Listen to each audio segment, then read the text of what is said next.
Had a feeling we had something. Could have seen it in your eyes. Took a second, but I'm right here, waiting for you with open arms. How about you coming closer? We can do my place. Maybe we can try meeting up by 7. You'll be saying over, so it's guaranteed. I'll be forever thinking more about you and me. I don't wanna let you go. I don't wanna let you go. Nah. Tell me what you want to know. Run your fingers down me slow.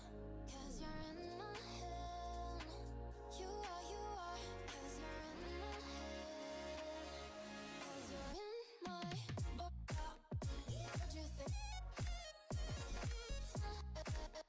What you think? 'Cause you're in my what you think? What you think? 'Cause you're in my you love that I've been craving. Let me in now, don't be shy. We can be a summer story where dreams and reality collide. Are we back to the start? I can play the game, but I'm falling again. No, don't hold back, take it far. Promise you the same, let the pleasure begin. How about you coming closer? We can do my place. Maybe we can try meeting up by 7. You'll be saying over, so it's guaranteed. Malaga, you're professional. Malaga. 1 2 1 2.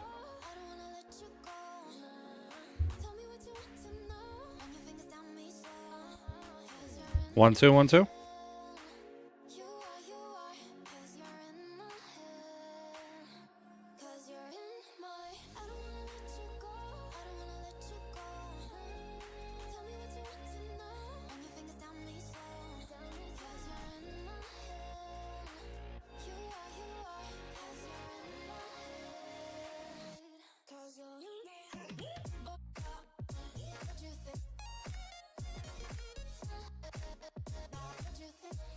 One, 1 1 2. Can you hear me now?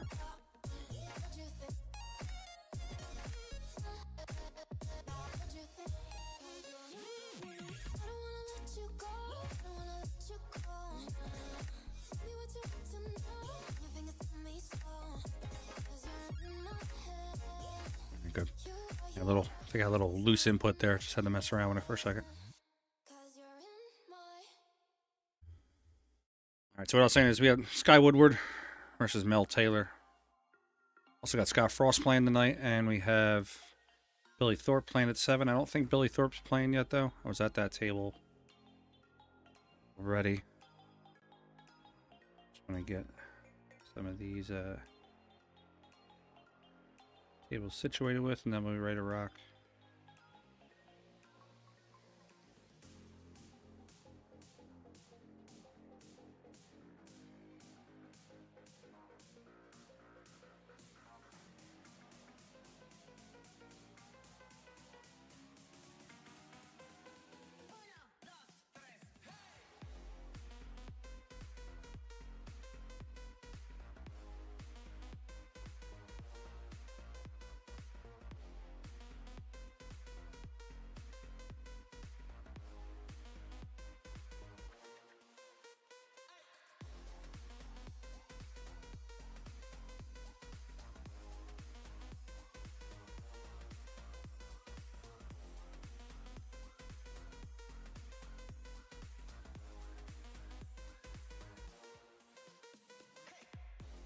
Alright, ready to go. So it looks like Sky won that match.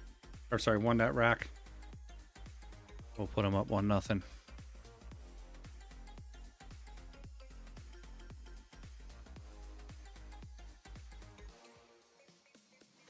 I want to continuously check on some of these matches.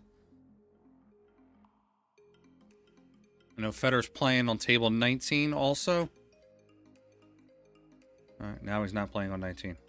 Okay.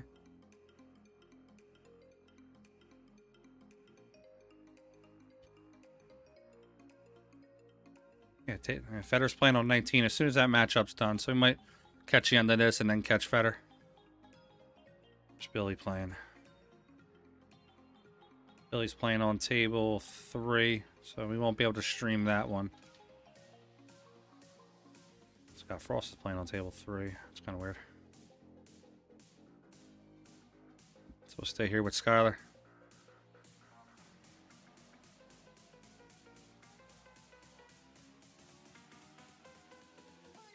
Gotta adjust this camera too. It's getting stuck a little bit.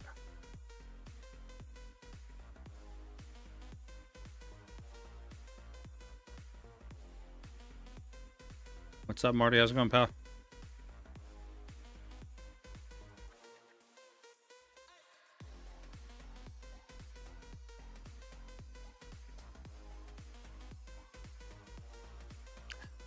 I don't know too much about Mel. I didn't find him on Fargo.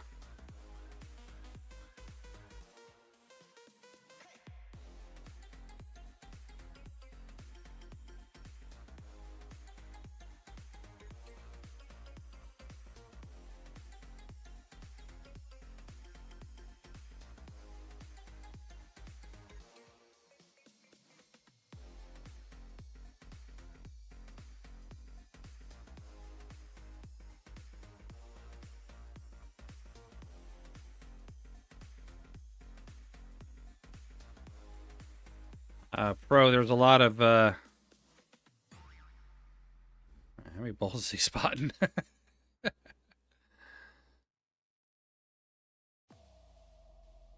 Bro, there's a couple things I would give for advice.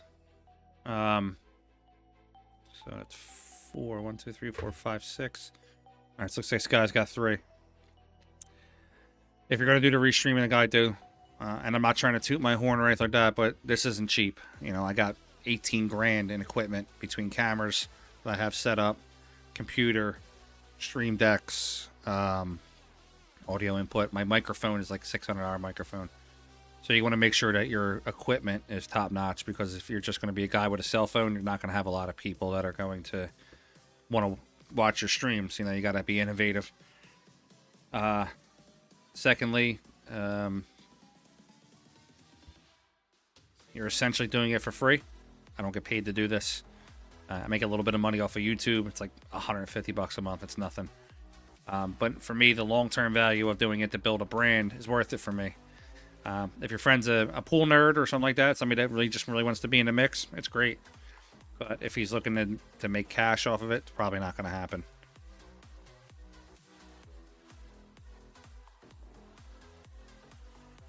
It's a -1. But I mean, I would definitely say, I mean, for me, it's worth it. I like doing it. I enjoy doing it. Kind of like hanging out, talking with everybody. But I would say if he's good at it, go ahead and jump in it. Absolutely.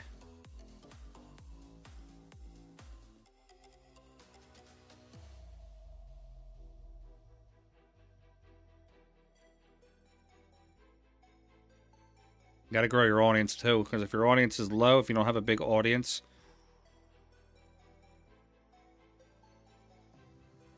see what Scott has on this one. It's gonna be rack number 2. I think Scott's got dinner reservations or something.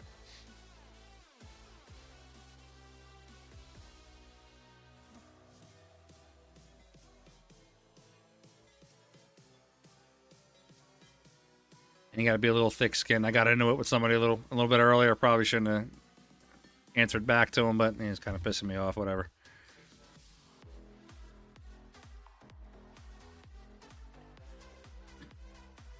And Sky up 2-0 in like 12 minutes, 16 minutes. I can't tell you much about Mel Taylor. I've watched one shot so far.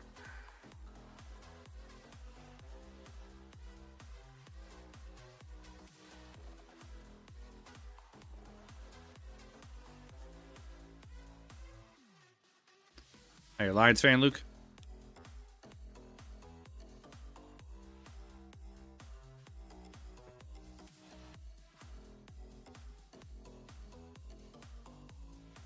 Marty Sky plays all games very well.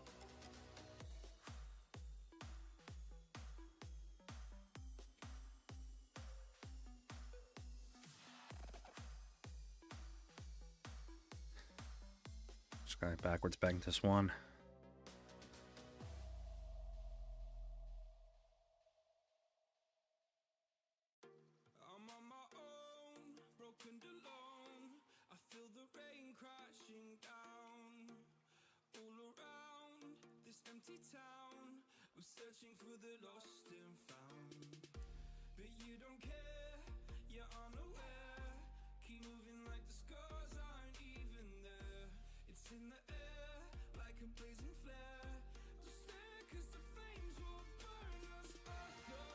It's on fire.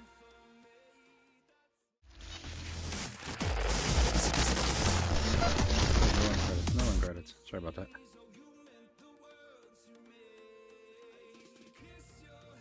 32 years, huh? 2 playoff games in 2 weeks. I have NFC Championship game now. Good luck.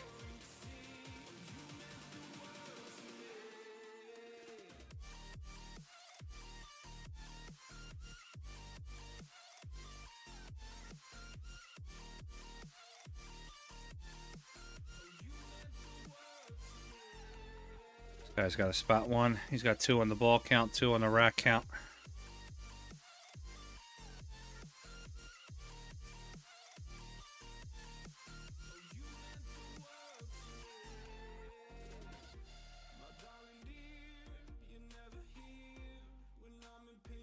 Let's see how Mr. Taylor reacts here. He's got the 4 he can bank. Bank 1 across.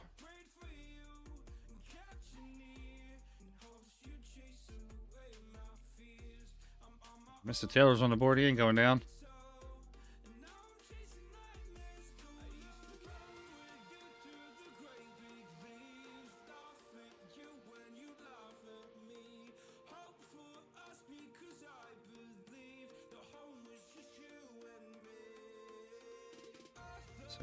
I ain't gonna let this young man just take me out. Get him, Mr. Taylor. Let's see what you got.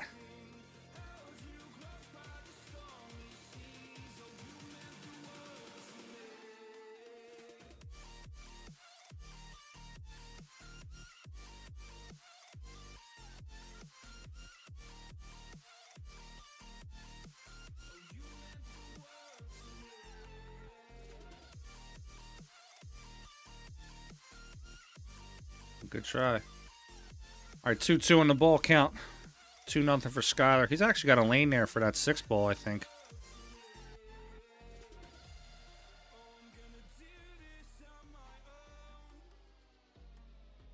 Yeah, he has a lane for the 6. Got hit right before the diamond. Find a little bit of outside English. You should be able to pop it straight through.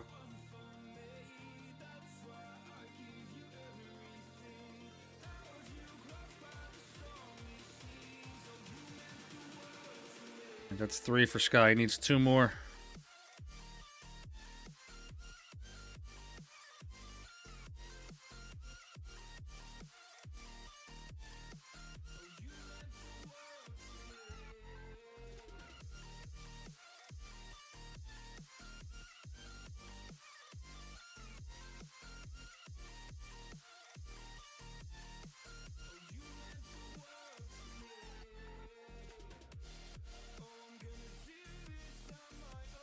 No, I don't think Skylar's one of Derby City Banks.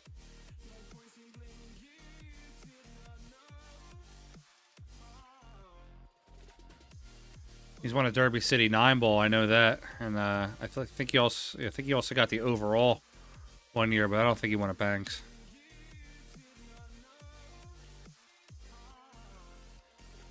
All right, Sky's going to bank out for the match.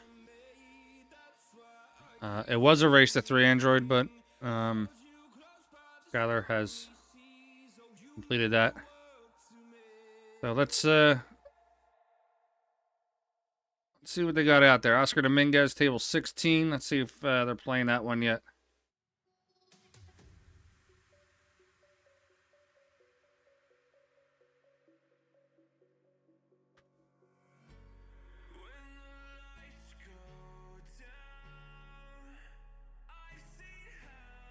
All right, we'll go with the Oscar Dominguez match here. Table 16, bank pool. We're coming in the middle here, so I don't think there's going to be any score. I have to try to catch it as we roll. Nope, no score. Am I the only person that's... Am I the only streamer that's streaming tonight? Besides the pay-per-view?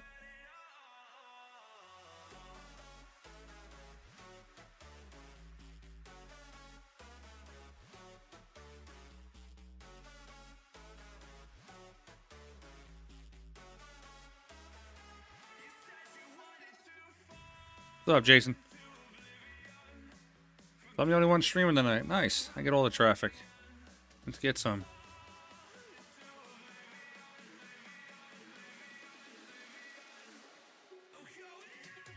You guys know the deal. Like, subscribe, share. Push it out there. Get the numbers. You guys feeling so inclined to throw me a tip, you can send it there on the Cash App. Frank Mialetti. All the money that we ingest here into the stream goes right back into the stream to make it better. It's all going to stream it too? Okay.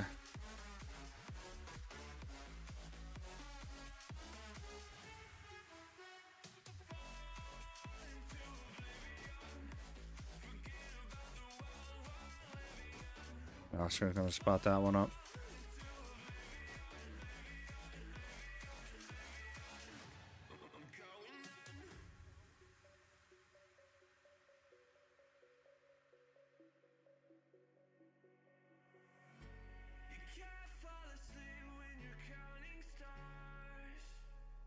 Chip Compton match, okay.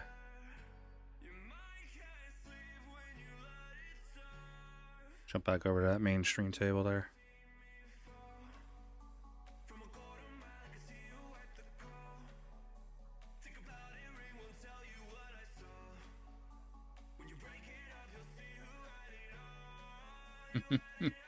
I'll keep my mouth shut, Marty. Alright, let's see what Oscar's got here. At the 8 ball, he can bounce back. Side pocket. Little high right, 3 rails.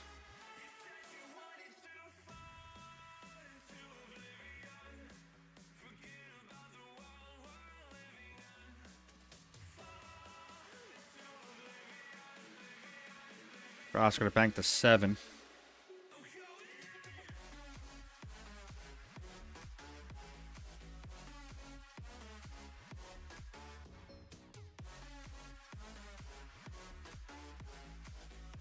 Let's see what other matchups we got here. Also got Oscar Corey Duel playing tonight, table 25. I don't have access to that. Vetter on table 19. I don't think Fetter's playing yet either.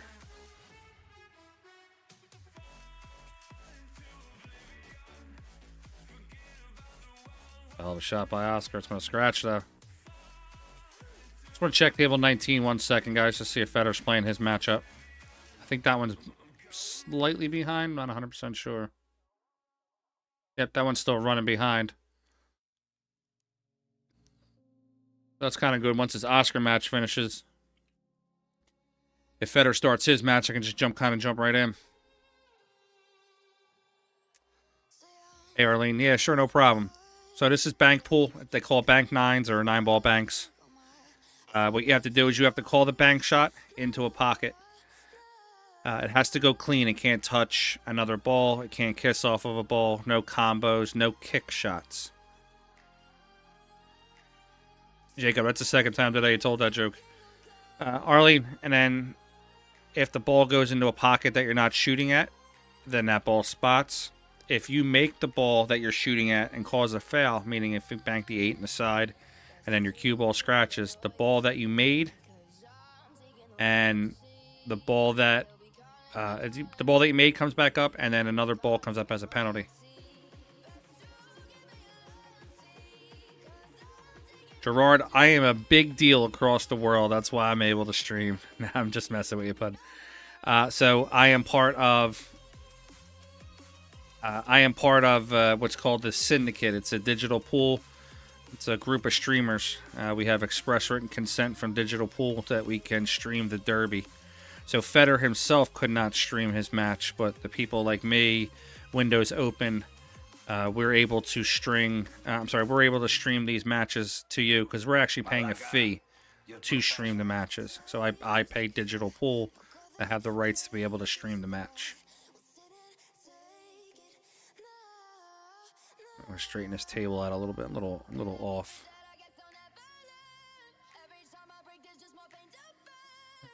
Gotta change the filter on this one. Kind of a, I guess you'd call it a beta program that they're doing. John Kiefer, let me check my stream here.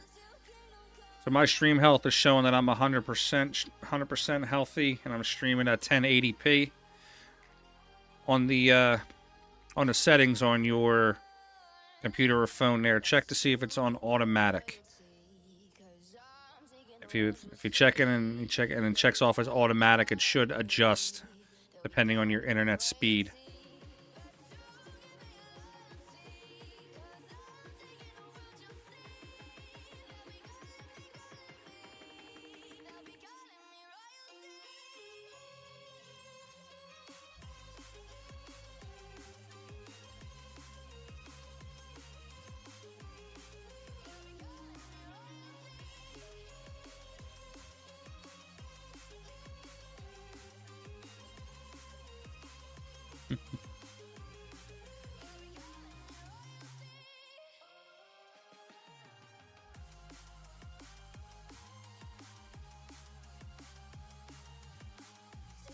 Good shot there by Oscar's gonna put that 2 into the corner.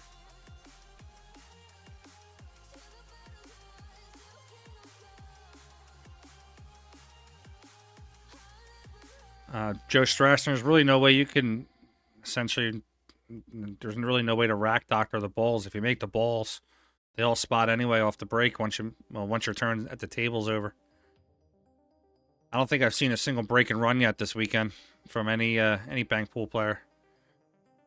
I do know who was it earlier? Somebody banked 5 and out. Was this guy banked 5 and out earlier? No, Billy. Yeah, Billy banked a whole bunch of them out earlier.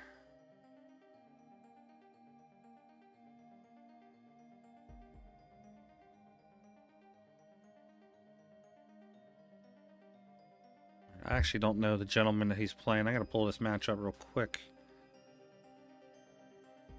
Oscar is playing Doug Moore. M-O-O-R. Doug Moore. See if we can get at least a Fargo on Doug Moore.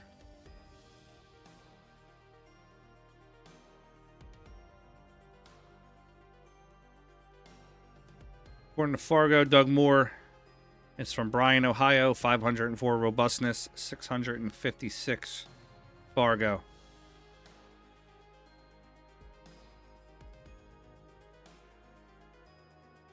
No, that's M-O-R. This is M-O-O-R. I'm not sure if it's the same guy.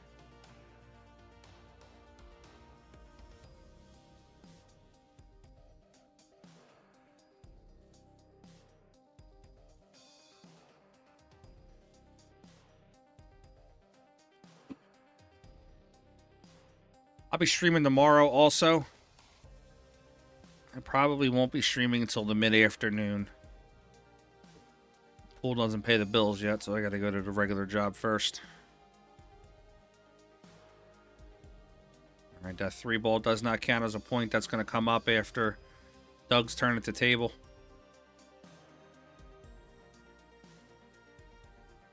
Got a shot at the 1. You can bank the 1, come off the side rail.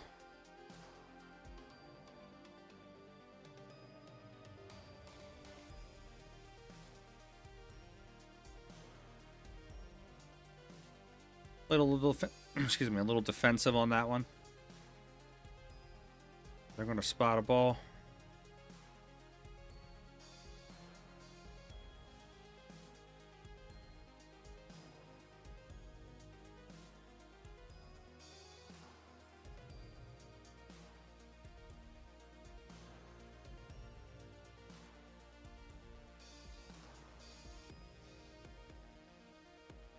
Hit that one just a little hard. John, is your internet, are you on a computer or on your phone?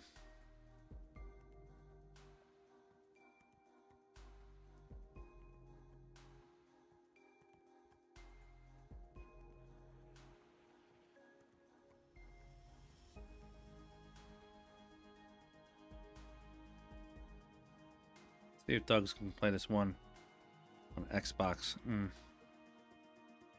don't know what to tell you on that one, but I didn't even know Xbox. You can watch YouTube on Xbox. That's kind of cool.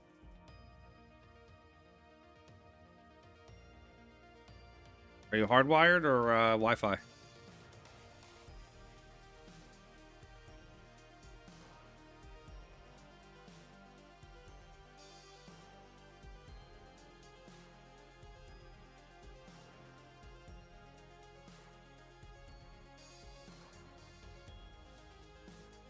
Oscar banks that 9 ball.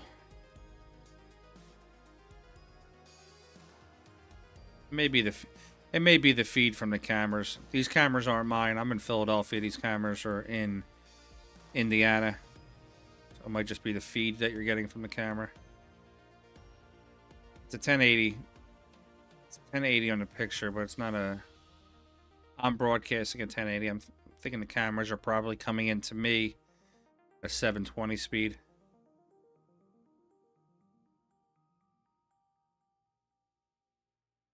Oscar called the wrong pocket.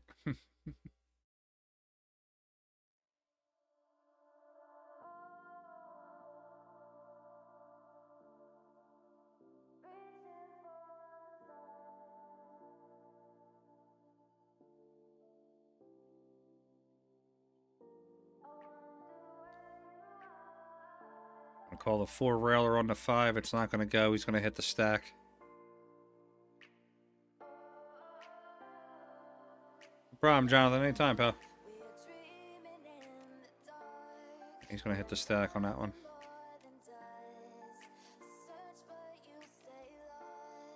Yeah, I'm not sure about the... what I'm saying is so the feed that I'm getting from Digital Pool is not a 1080 feed. It's like a 720, I think. I'm rebroadcasting. My stream is coming out at 1080. So you might be looking at me as being a clear 1080, but the stream at the what do you call that? The pool table itself is probably a 720.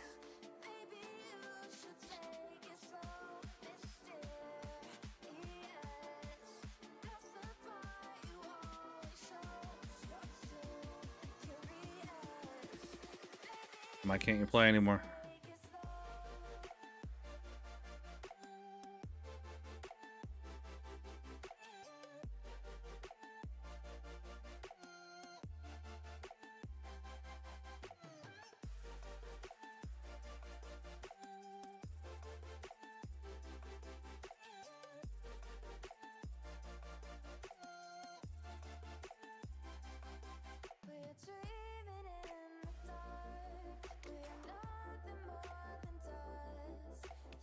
Yeah, I will agree with that one. Like sometimes the balls do act a little hazy depending on the light.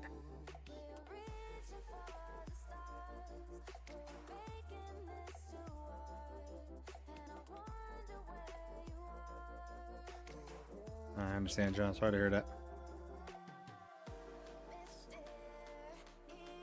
Oscar holds the 9, does not go down.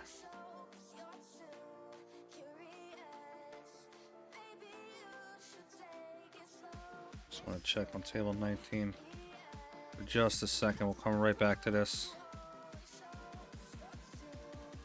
Right. Do we want to see Oscar or Federer? If we want to see Federer, I got to do it now. If not, we got to go back to Oscar.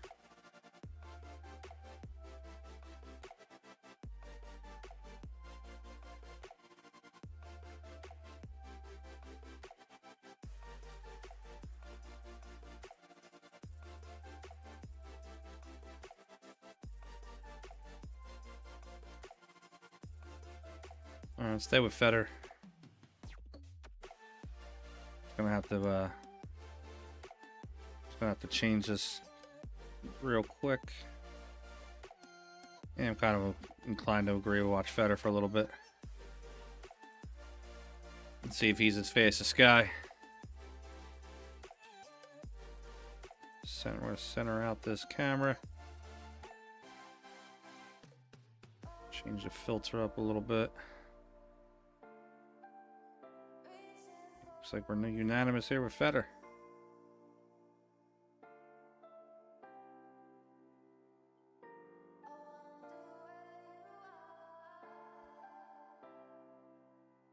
A second here, I'm just trying to straighten this out. 1 second, guys. Sorry. Jeez. I hate sometimes that it has the angle to it. I gotta. It's almost like the camera sideways.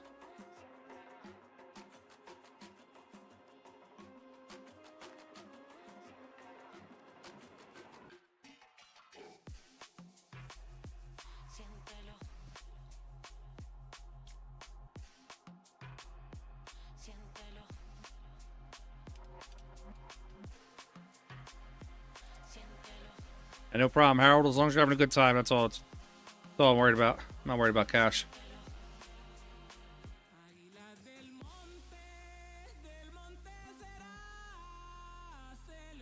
All right, let me jump on the scoreboard real quick.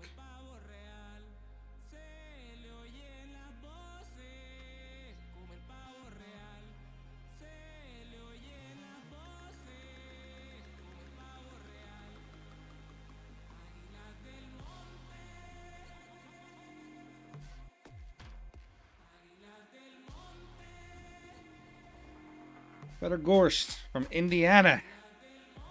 844 Fargo.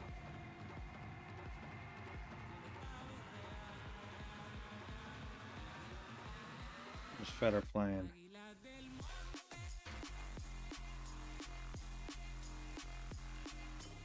Feder is playing Andrew Schultz.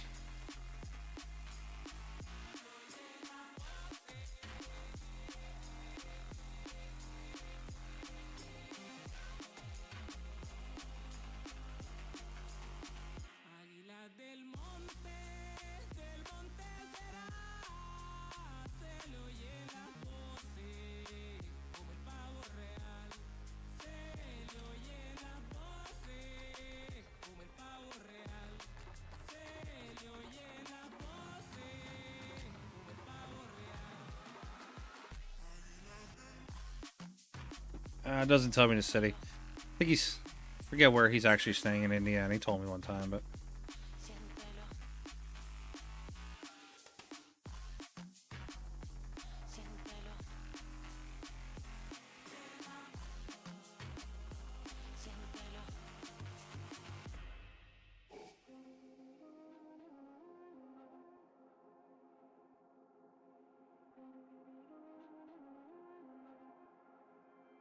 Mr. Schultz drains that 2-ball.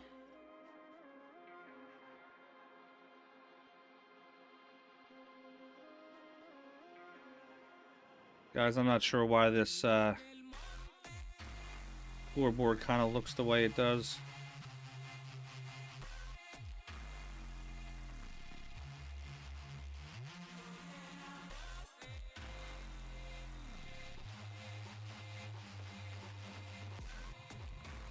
Kind of been doing this all day. It might be something on my end. I'm gonna have to reach out to Digital Pool, see if they could give me some insight on that.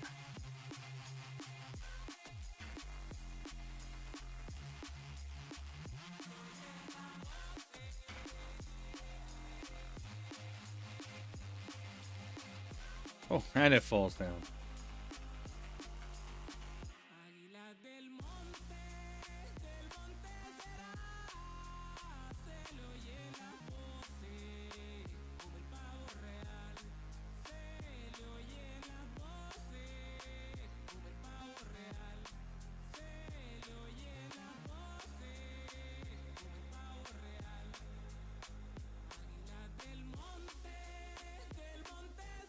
2 balls for Feder.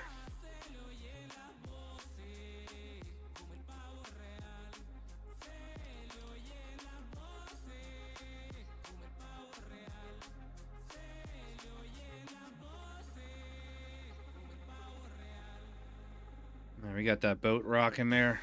Hopefully the light kind of slows down.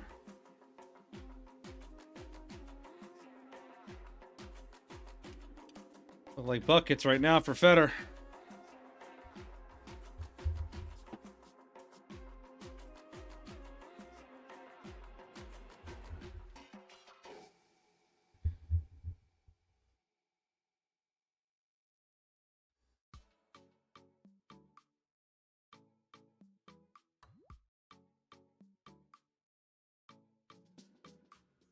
That was a hell of a shot to be able to make the 3, push the 6 off the rail.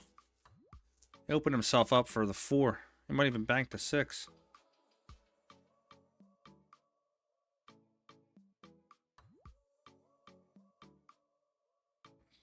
Two railers. Get some.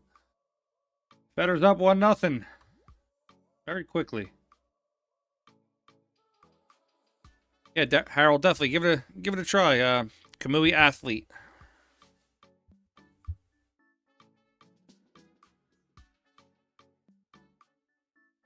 Nice 2 rail out.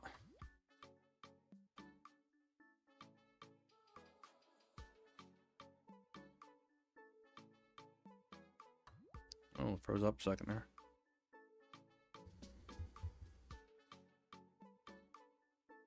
There you go, Sammy. Heard you. Says, man, ain't gonna talk trash about me on the stream. I'm getting them out.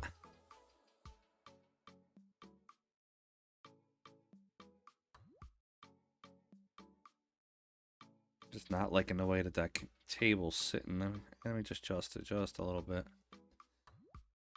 My OCD kicks in if the cameras aren't right.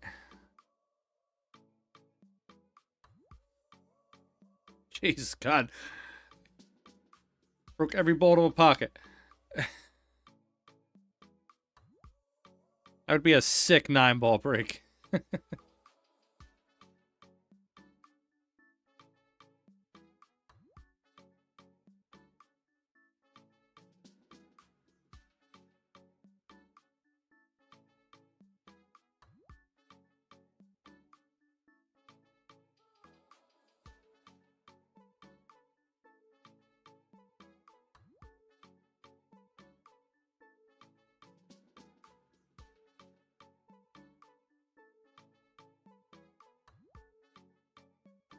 Better makes 3 on the break. You guys watched the U.S. Open this year. I was actually sitting behind Feder, right, when he was playing. So it was Feder was shooting. I was basically behind him, and then right next to me was Brett from Q-Tech, and then a couple other executives.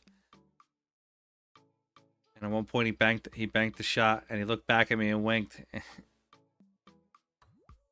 And I said to him after the matchup, I said, "What was that about?" He goes, right before the match. I had made a comment to him about banking every ball, and he made the first bank and laughed at me about it.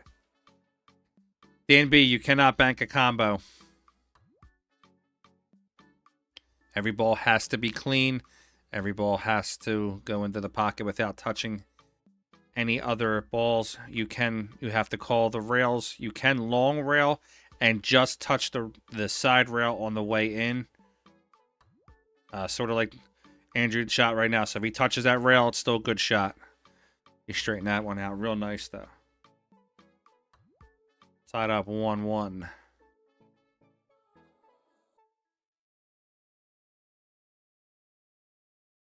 Andy, I'm still 1 down. I'm still failing to understand how you can set yourself up for banks on a 9-ball rack when the balls stay down.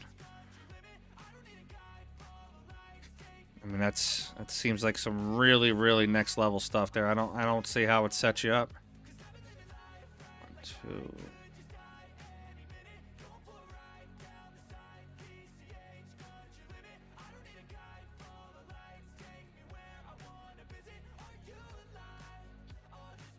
Guy's a machine, this kid.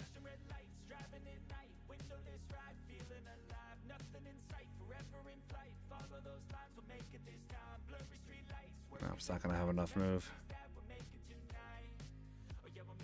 Going to bank to a safe position, though, I think. I don't think that one's going to clear the stack. Mr. Schultz is saying 2 rails. A little inside. A little low inside English. Catch right around that first diamond. He should be able to catch the second rail to get him bottom left corner. A little too much speed. Now we got a 1 pocket game. They're all in a row.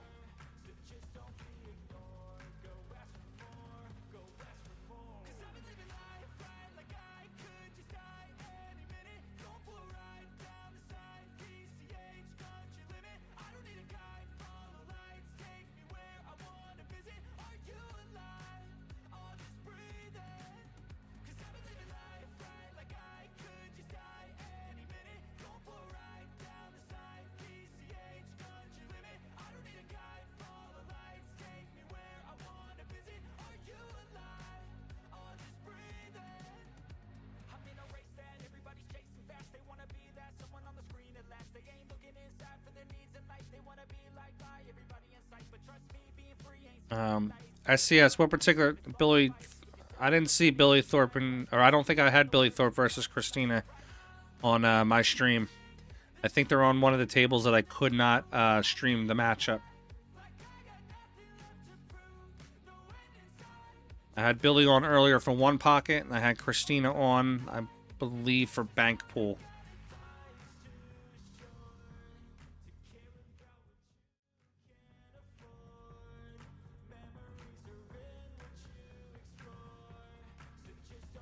All right, Federer's going to back bank this 4 ball. Gonna hit high outside. He's going to hit right between the first diamond and the bottom right pocket. I'll let the counter spin take it. He didn't spin it enough.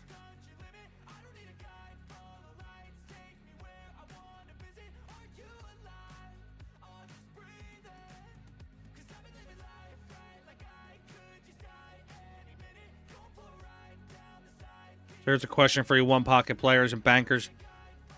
Do you prefer to bank to the left or the right side of the table? Do you think you have a stronger side?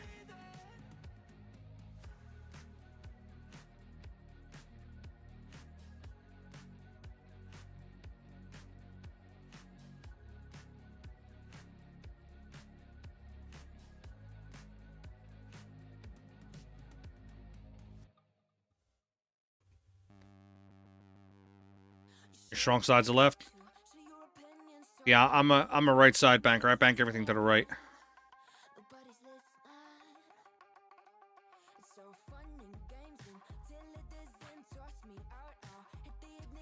Yeah, same thing. You guys bank to the right. The guys that are banking to the right, are you a right-handed shooter or left-handed shooter?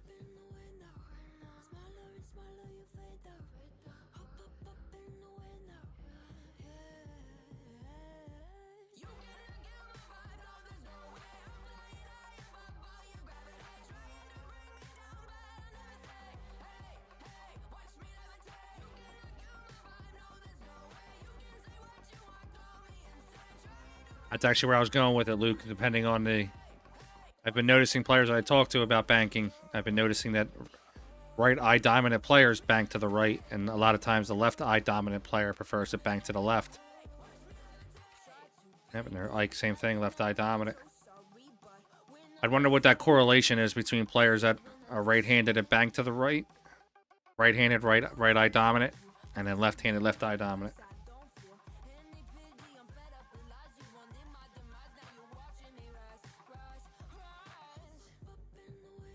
I can play both-handed in pool. I'm just not. I'm a stronger right-handed player than I am left-handed. I'm not super great left-handed. But I actually, in a lot of things that I do in life, I'm actually ambidextrous. I can write both hands. I can switch hit in baseball. I can throw both hands. I'm nowhere near John Morris speed with switching hands, but.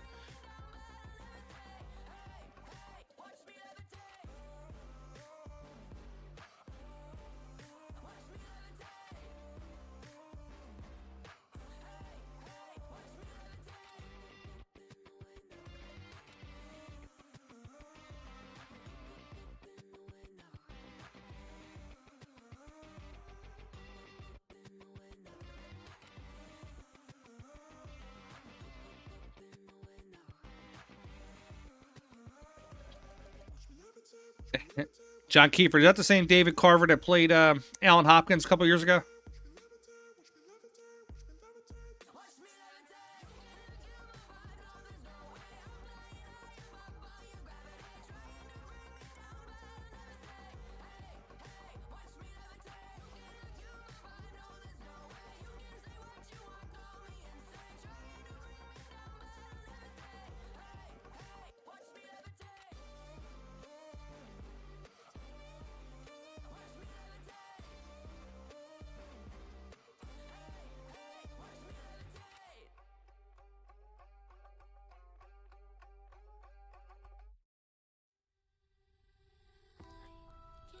That's some great sportsmanship there from Mr. Schultz.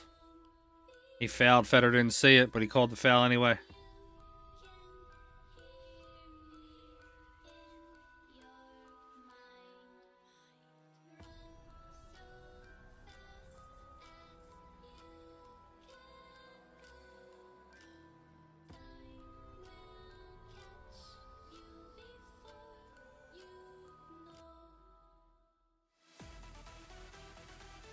That's great sportsmanship, though. He fouled and just called his own foul. I respect that.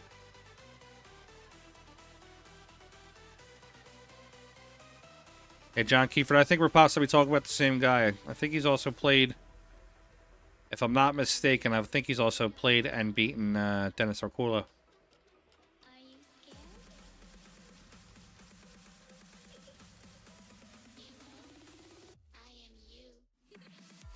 Guys, before anybody answers this question that Samuel asked, we all know everybody's going to say it's not Johnny Archer.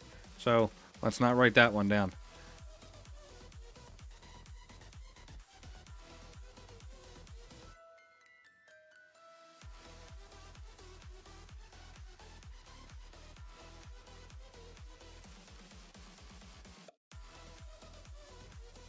Sam, I think, yeah,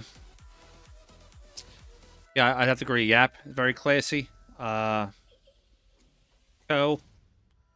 classy. Depends on what you consider not classy.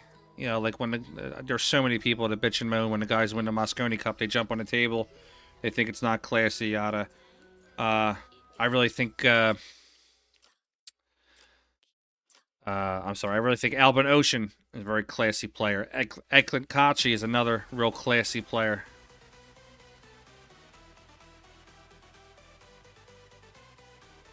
I mean, if you want to talk, you know, cream of the crop classy players, I don't think you can get any classier than Mr. Ralph Eckert.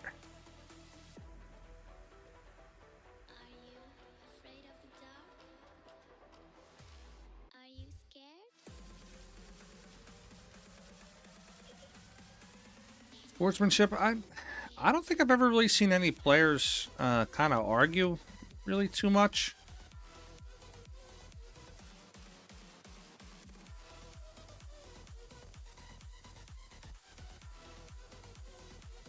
I mean, there's a few videos out there. You got the Mika versus Roberto Gomez situation, Earl versus Jason situation. I mean, sometimes good shot.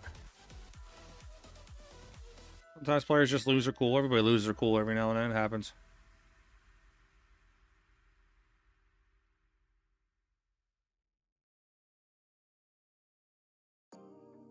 Which one's he?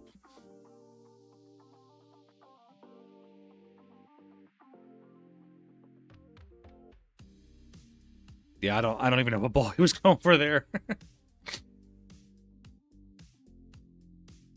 Better going to shoot the 4.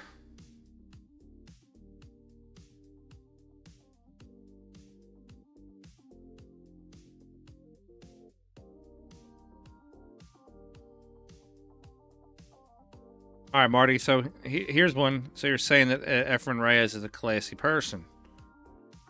Now, by Efren Reyes' own admission, he was hustling for years under the wrong name and everything like that. So does that take away? I'm just asking the question, being a devil's advocate for some, you know, for some discussion. Does that make him less classy that he was out there hustling under a fake name, or does it not take away from his class as a player?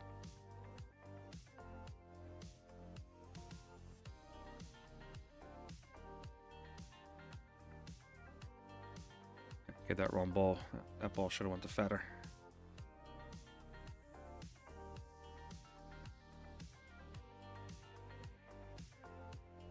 Part of the game. Okay.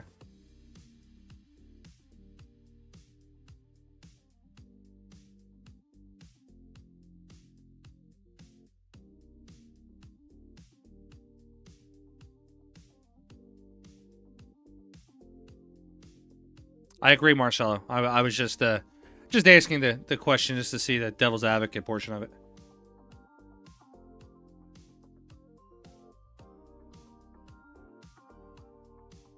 But that's the thing, Luke. You're saying that lots of men who hustled pool were pretty classy, but hustling itself is a deception. So is it really classy, or is it just they were just good at lying?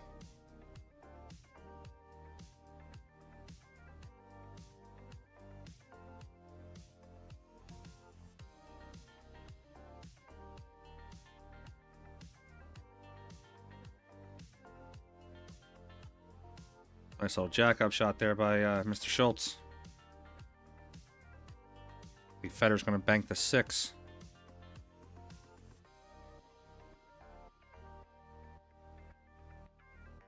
Good try.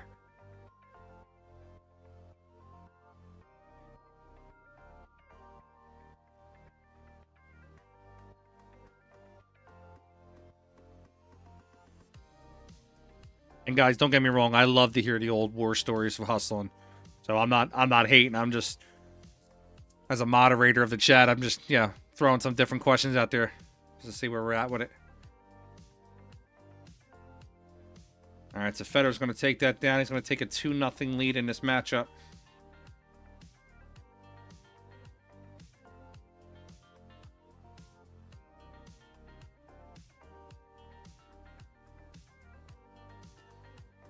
Yeah, I think Federer's I'm sorry, not Federer. I apologize. I think Efren's a great guy. I actually think Mr. Frankie Bustamante is a world-class professional player. Just world-class person.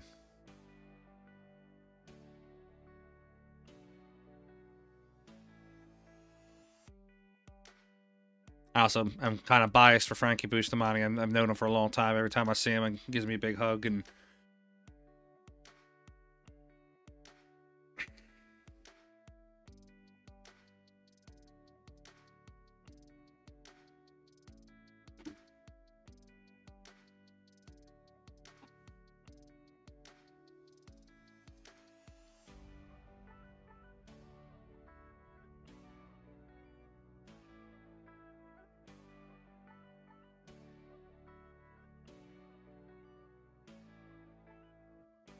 WNC, this is table 19. This is on the main floor.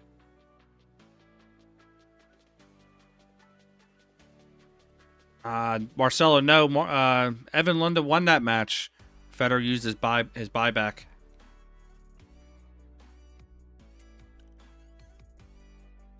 We actually streamed that match yesterday, Marcelo. It's on the archives of this stream.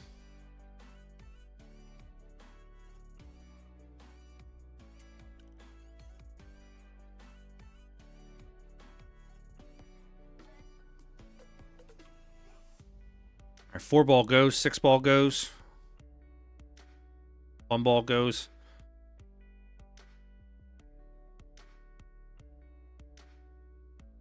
Great shot. And he got the nice spin back with it. WNC Cornell, I jump around wherever I can, wherever I see a great matchup. Actually, 2 monster players, I jump in. WMP, no problem.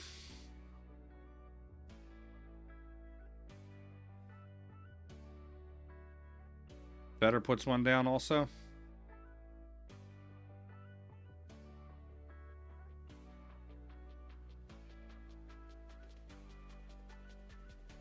Federer's going to play the 8 into the left side pocket. Going to draw to that bottom rail, try to get himself back onto the 1.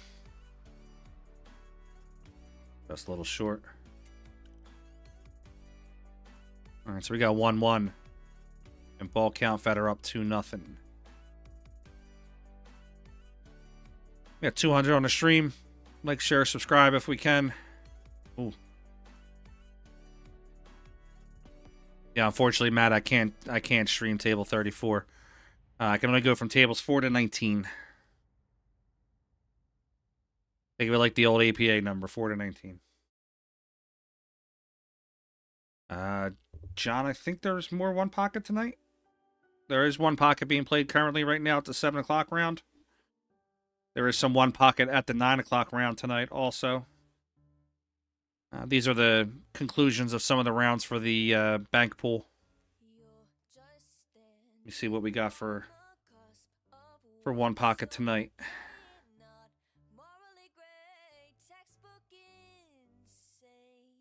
Coming up into the 9 o'clock rounds. Let's see. Guys, do me a favor. I'm actually not looking at the screen here, so just somebody keep an eye on the score and just let me know when I come back here in a second. See if we can find a good matchup for one pocket later. 9:30, we got Lucas Werner playing Banks. Team in the box right there.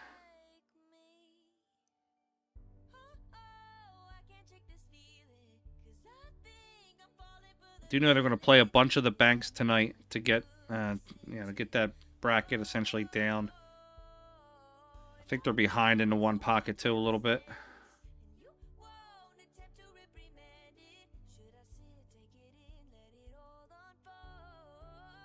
Wish I could have streamed this match. Table 21, Lee Van Corteza and Victor Zielinski. I got Reggie Cutler, Johnny Willis. Table 37. Can't get that one either. Nick DeLeon, Banks, Mark Sly. Oof, Corey Dolan, table 25. I'd love to have that one. Josh Filler, table 2.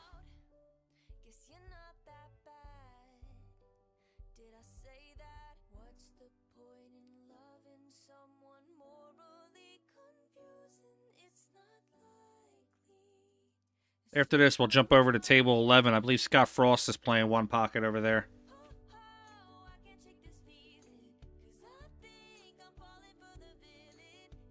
Vitali's on 8-15. Yeah, I'd like to do that one, Frank. WNC Cornhole 10 ball's not finished yet. Finals for that will be no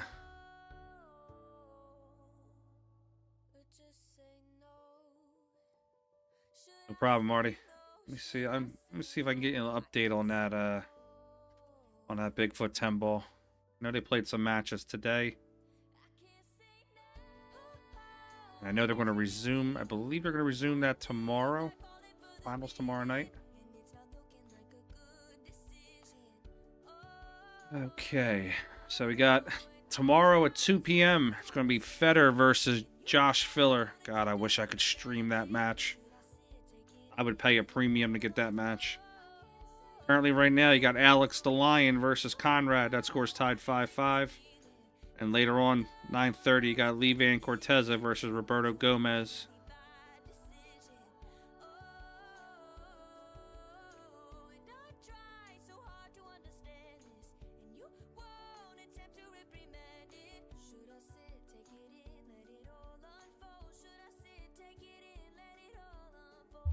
Oh, that's good, Gary. Yeah. Yeah, Kevin's got anything you could ask for. All right, I'm missing 2 balls. What do you got here for the current score, guys?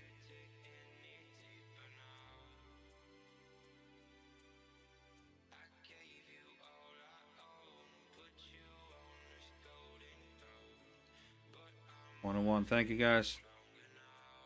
So we got 2-2. Appreciate it, Dana. Marty, I'll try to get Lucas on too. Lucas is on my streams a lot, actually. Lucas comes to a lot of my matches.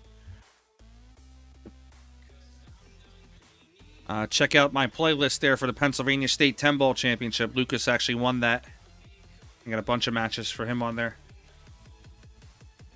I got one pocket with Scott's over already. Damn, Scott shoots quick on that one pocket. We got 3 for Feder. It's going to bank this 9. Make that 4 for Feder. It's actually the win for Feder. That was a little fast. Feder and Sky today, man. made some real fast work of their matches. All right, what time you said that Vitali match was? 8:15, you said? That's about 15, about 10 minutes. Let's see if we can pull that up. I haven't been able to get Vitali on the stream yet this weekend. Vitali Patsora, that's the Banks at 8:15. You put Vitali on there. Tyler Steyer's currently playing right now. His one pocket match on table 20.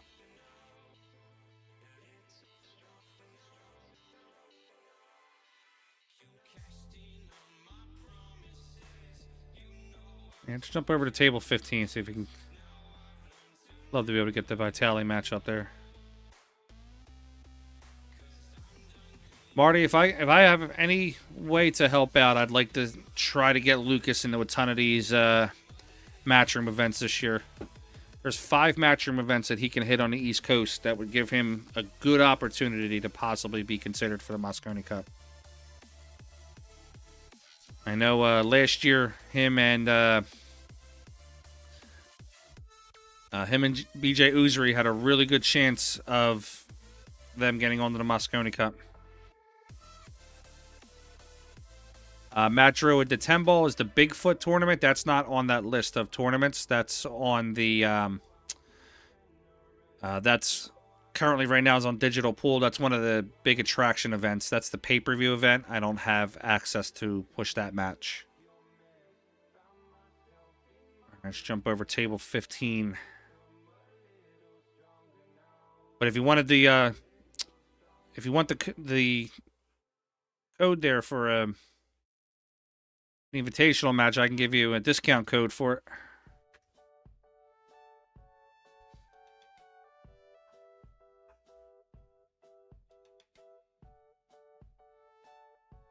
I think we may have started here a little early.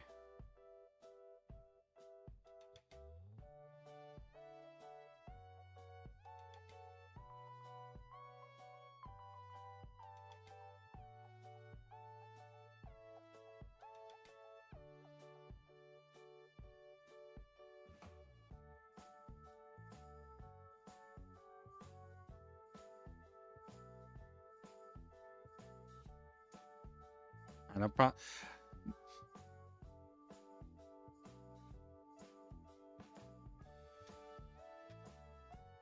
go, guys.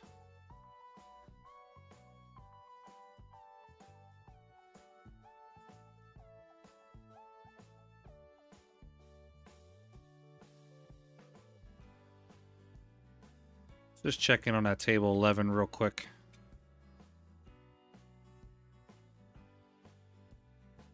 Yep.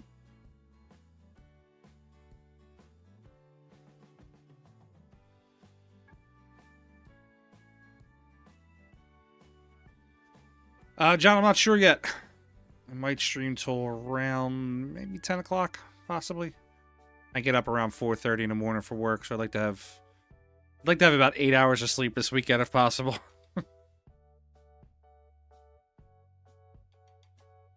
No problem, Marty. Just enjoy the one we have here. It's no big deal.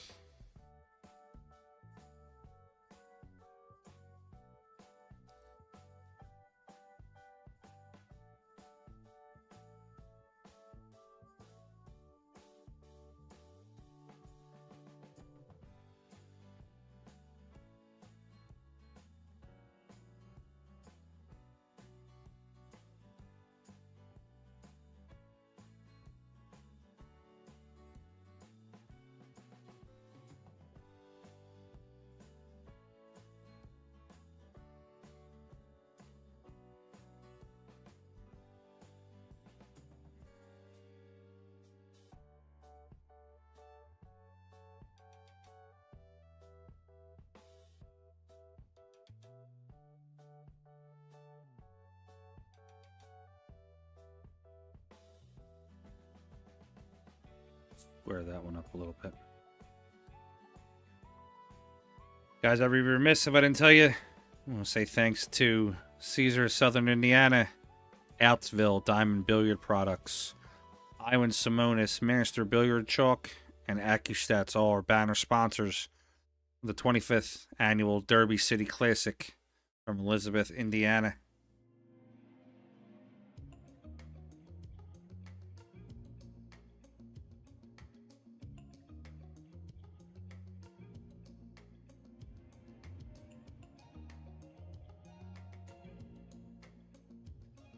Guys, if you've never watched Vitali play, he has one of the nicest strokes I have ever seen him pull.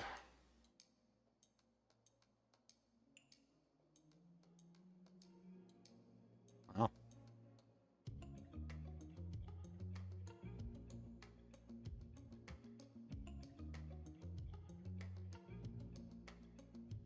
I don't know anything about... I mean, I know about John Hennessy. I know how he plays. I don't know anything about John personally. I played a couple racks against him at a Pro-Am a couple years ago in practice table. Seemed like a nice guy. Okay to talk to.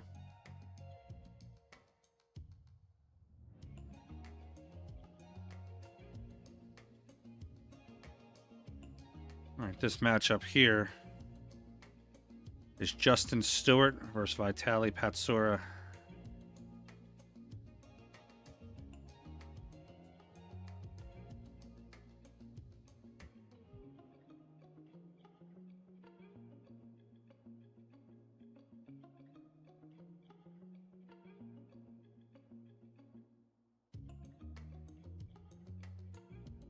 I wonder if he's going to play safe on the 2 or if he's going to go for that 8 ball.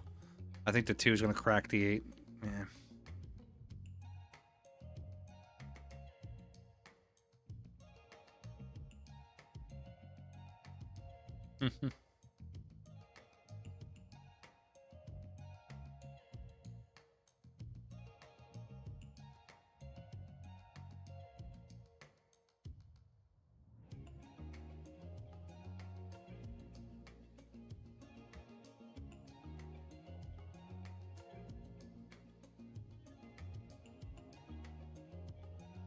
All right, so we were talking earlier about questions. Here's another question for you then.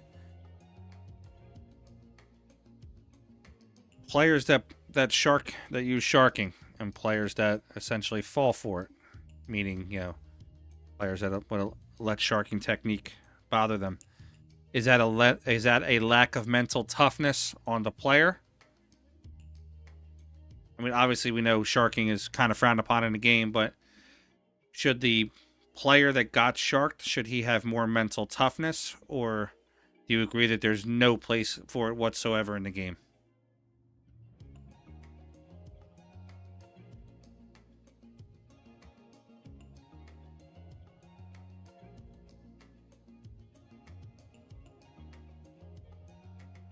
So in a tournament setting, it's different. Obviously, you have to play whoever you have to play. But if you willingly get into a match where you play with somebody who pulls moves, are you just as at fault for playing the guy who pulls a move, or are you not at fault for playing the guy that pulls the move?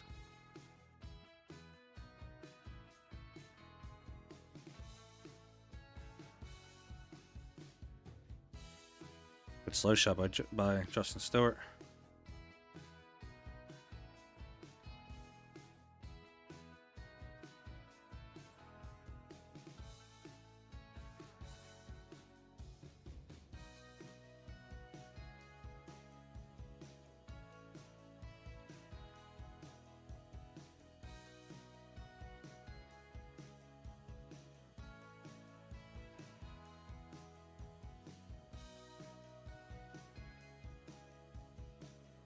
Stroke.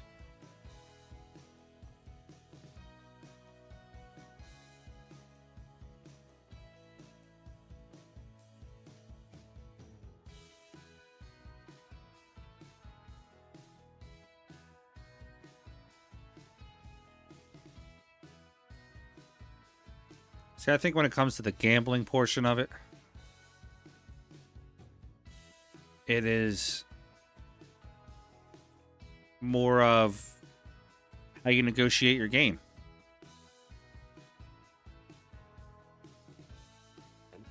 Malaga, you're professional. You know, I said it earlier, this guy in Philly I play against every once in a while. Loudmouth talks a lot. The negotiation is you have to sit down in a chair and you can't get up until my shot is over. If he doesn't want to agree to those terms, we just don't play. I don't care. I can always play somebody else.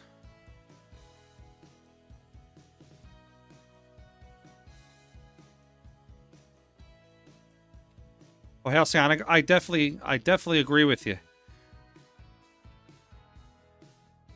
But what I'm saying is if you allow just maybe a guy shifts, some guys, want to move a little bit when you're shooting. If you allow that to bother you, is that weakness on your side? Again, I'm just sparking conversation.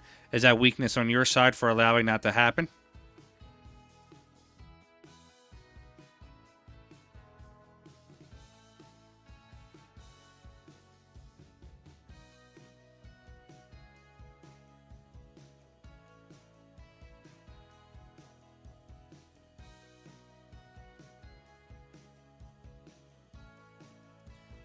John Kiefer, I've actually watched that match a few times between Fats and Willie. I'm not entirely convinced that wasn't scripted.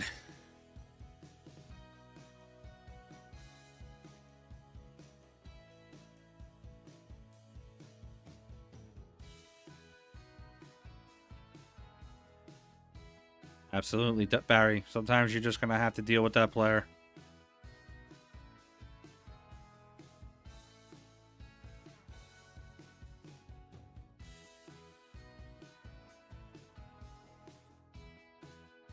And we're looking to bank the 2.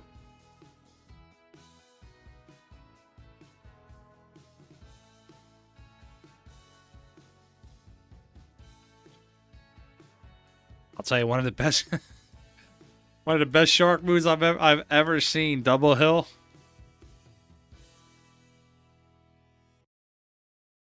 Double hill. Guys getting down to shoot the 8-9 in the top pocket.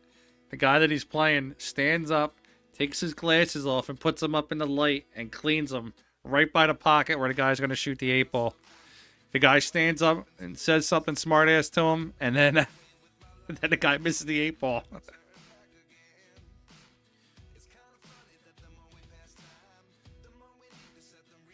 I'm Barry. I've been in Drexel Line plenty of times. I know who you are, buddy. Yeah, I'm sure you've seen it all down there. The Russian, Vinny, Mike Soleil, some of the older guys, Mooney, Eddie Abraham. I'm sure you've seen all those guys playing.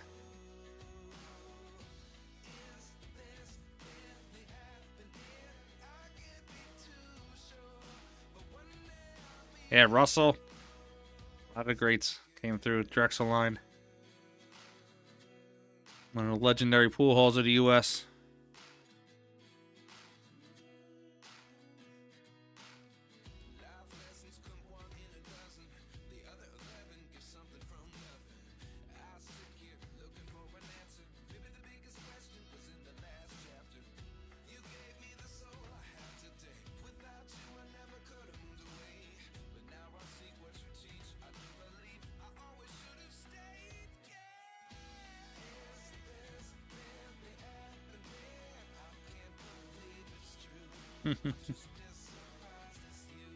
Keep that production up, Matt.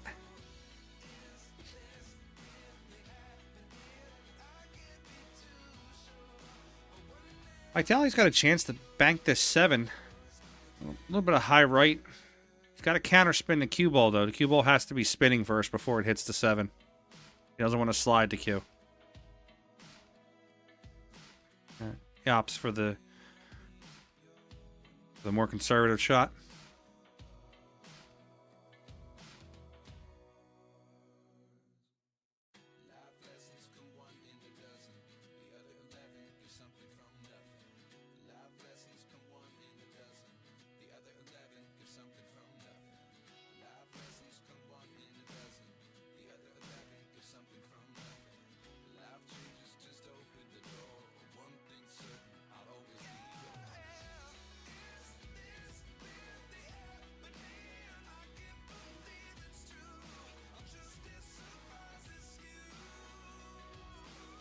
Zach French, realer words have never been spoken, sir.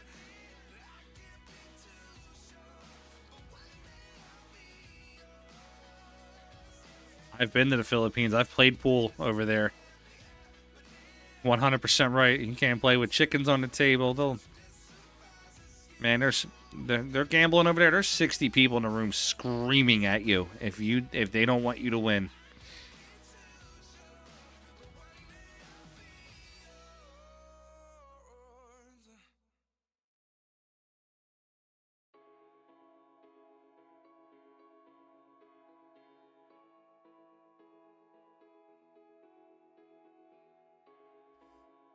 Matt, in the higher end matchups. So you'll see, if you watch the pay-per-view stuff, you'll see referees in the pay-per-view matchups.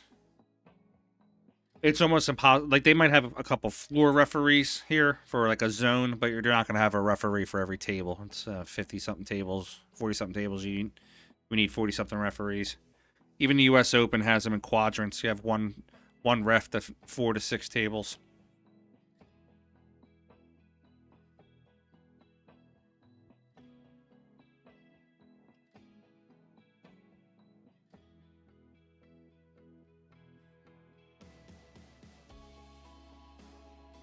A little bit of a defensive battle here. The 3 is makeable. Right hand English, 5 o'clock.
Luke Walker, I see that probably 40 times a week.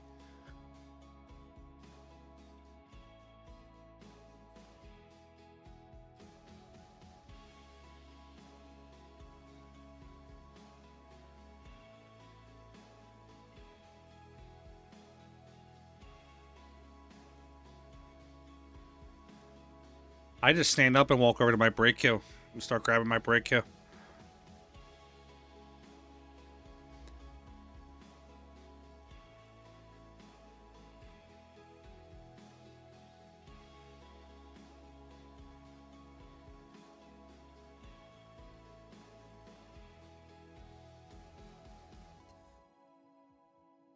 Sally's looking at the 4. I'd rather shoot the 8 ball here.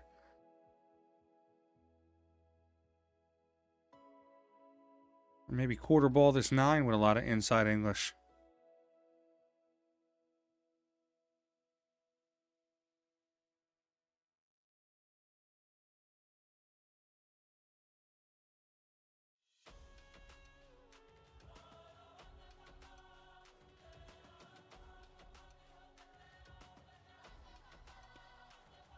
In some league play, it does count as a concession of rack. A lot of tournament directors across the U.S. are doing the same thing, calling that a concession of rack.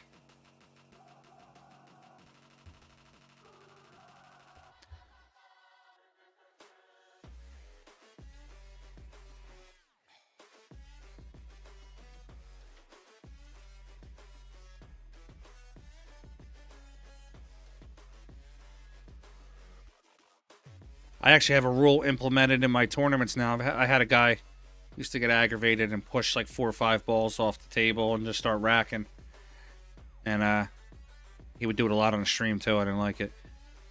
So I have a rule now in my tournaments: if you push more than 2 balls at a time off the table to give the rack up, you lose that rack and a penalty rack the next one also.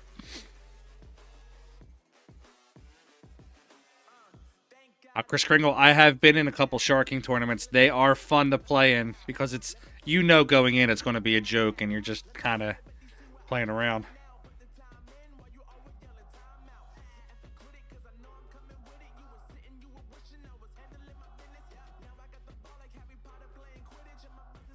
One of the sharking tournaments, that's a great shot. One of the sharking tournaments I played in was great. You can't touch the player, but you can buy a card that gives you 1 time per rack to touch the player as he's shooting. You can't push him or anything like that, but you can walk up, you can run your finger across his ear.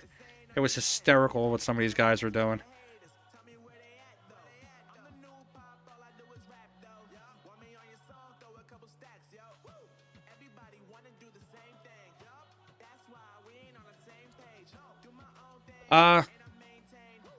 Wayne, I don't know if I agree with that one. What I do think that Fargo needs to differentiate between a 7-foot and a 9-foot player.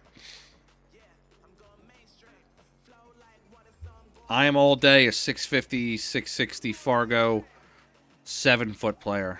I'm more of like a 615 9-foot player.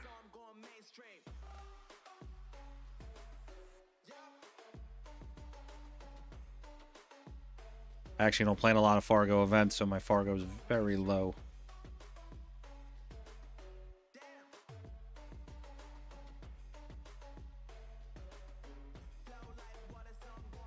You know, and if they find out an average between the two of them, you should have, you know, an overall Fargo average average out between 9-foot and 7-foot.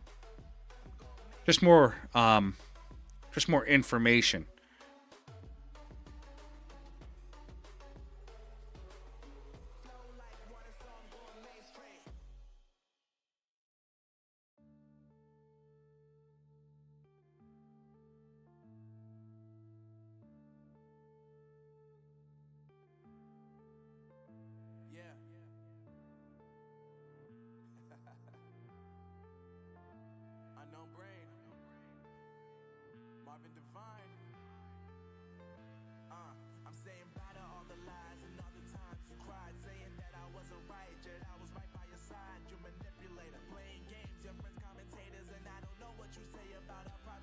Sam, I want to know if it's inconsistent. The biggest thing with pool and any pool league, Fargo. I mean, take it all the way back to hustling days. Has to do with the players' integrity and what they're going to put into the game.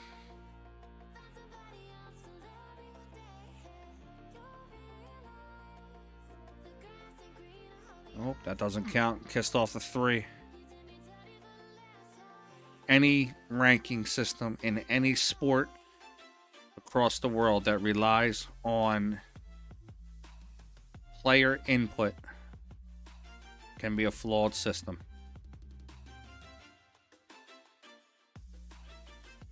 Anything that relies on a player to be honest will always be a flawed system, no matter what it is.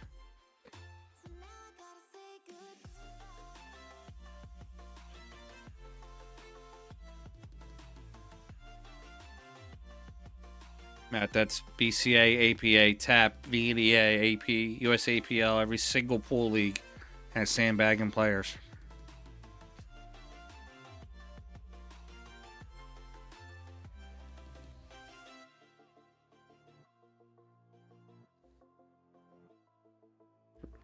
Three rails for Vitaly in the side pocket. I'm playing safe shot. I would have banked that. I would have liked the 3-railer. I would have liked that 3-railer. Right into the side.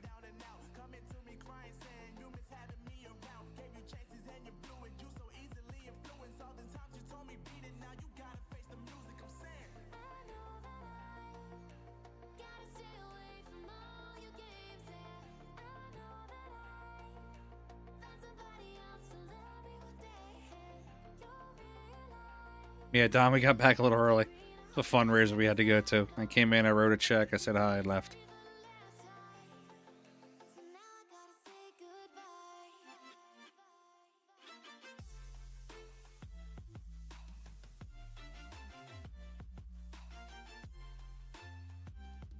Tell you, I've seen some good defensive misses from players in this bank tournament. Pushing that ball to the pocket and just kind of leaving it. So now I gotta say goodbye.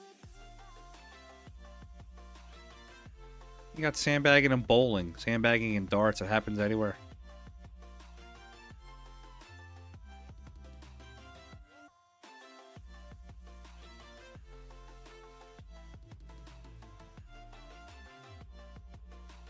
Chris Kringle, I can agree and disagree on that. I have actually talked to Colby from Salado. They do a little bit of work with me. There needs to be some sort of a verification system, I think, with Fargo. Again, you're relying on player integrity. But I will tell you that they do check up on players. One of the first Salado matches I ever did, I did it my pool hall, and we got the beads up on the light, and we were playing, and we just were keeping score on the beads, and then when the match was over, we just input the score really quick into the app, and the next day, Colby from Salado had called me and asked me about the match. And I told him that, I said, well, listen, we were keeping score on the beads. I said, we have a live stream for it, though. You can watch it.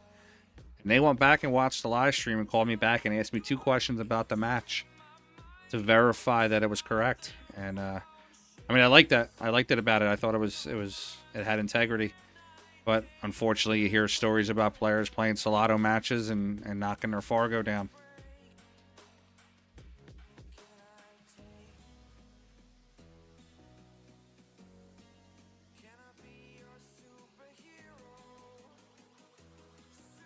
Oh, 100%. I 100% agree with that statement.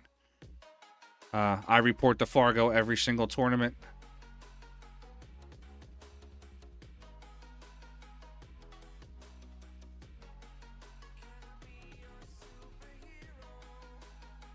If someone put a ball in each pocket and gave you ball in hand and bet you that you couldn't sink all the balls without scratching, would you take? John, am I sinking every ball in each pot? I need a little bit more backstory on that question there.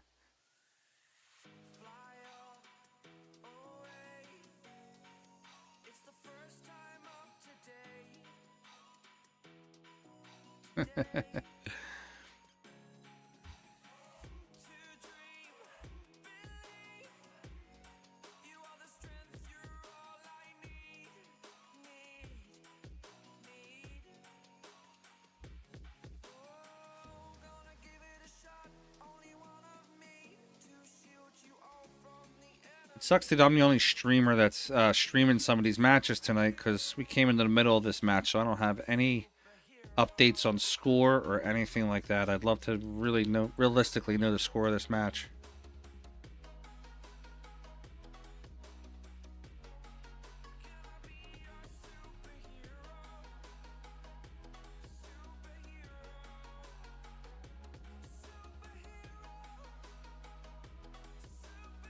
Yeah, that's where I was getting at, Pool Ace. I wasn't sure if he was trying to pull the hustle move there with the 6 pockets, but there's more to that. You got to put balls in the center of the table.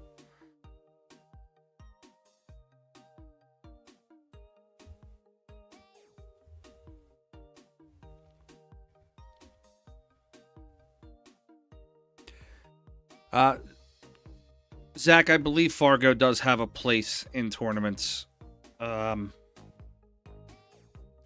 I run some Fargo rated events. I do $5.99s and $4.99s. I do my homework, though. You have to vet your players. Meaning, I hold everybody to a 200 robustness. When I first started doing it, I did not. And I had a player that came in and possibly, under some people's estimations, may have robbed the event. And, you got to vet your players. You got to make sure that the players have 200. If you got a guy that's at like 201 robustness and is like a 400 Fargo, you got to start asking questions. You got to talk to other tournament directors. You got to do things that are going to make sure that your tournaments are going to be ran with integrity and not people just coming in and robbing them. I also run a ton of open events. All my events are basically open. Theoretically, lack of a better term, all my events are open as long as you meet certain criteria. I know for the ladies, what's really been working out for us is a tiered entry event. Any lady over 600 pays a certain price. Any lady over 500 pays a price, etc. And Pool Ace, a lot of them are going to 500 now. They really want to make sure you are who you are.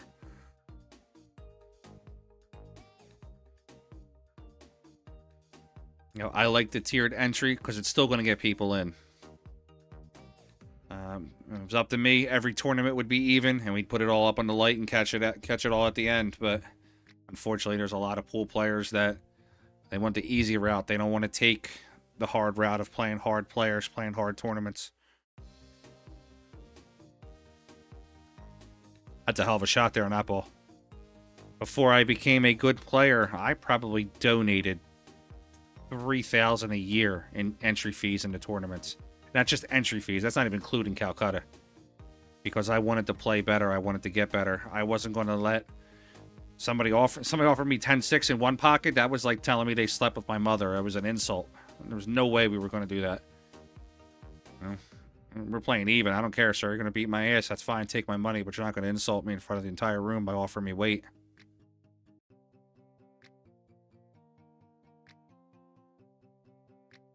Good try. Pool Ace. I operate out of Bluegrass Billiards in Philadelphia, Pennsylvania. 24,000 square feet, 54 tables, full service bar and restaurant. I don't own the pool hall. I'm the official tournament director of the place.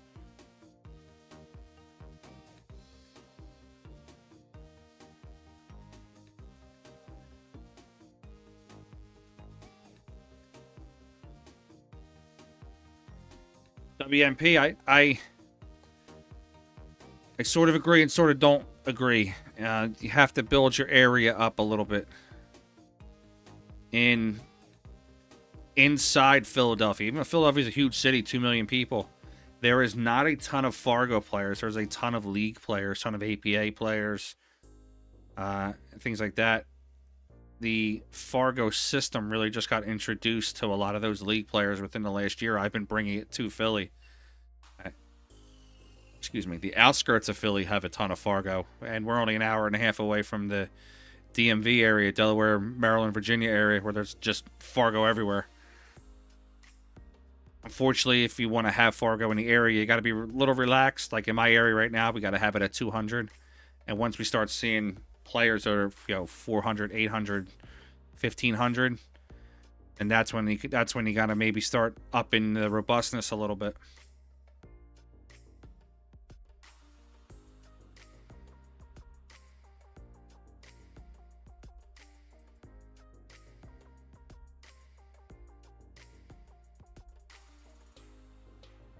But I think in my opinion, it relies on the player. The player has to be willing to.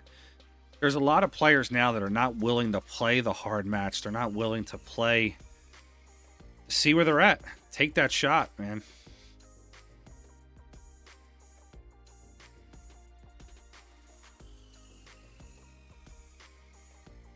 My biggest thing that I hear, it's a good stroke. It's going to catch a point.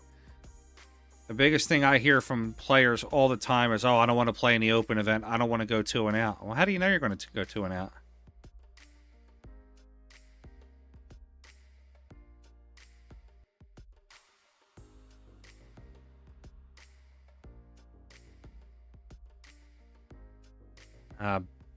WMP, the Fargo ratings are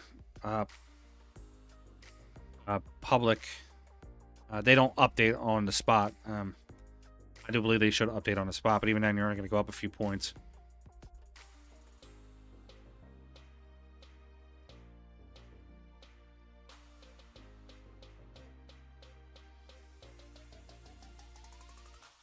I said, if you told me I get into a tournament, I can play Shaw and Shane. The entry fee is $100. I'm in. You know, if you tell me I got to play Shaw and Shane for $5,000 in a tournament, I'm probably gonna back off a little bit. I'll play any open event in the world for under 500. I don't care about that. But also, some people don't financially have the money, so they want to try to get. That's a good shot. They want to try to get into a tournament where they feel they have the best option all the time to win. If you're always chasing the money, you're always going to be chasing the money.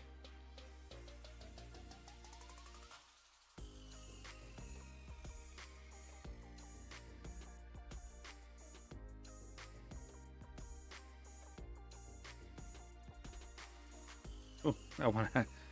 Banked that one with a lot of speed.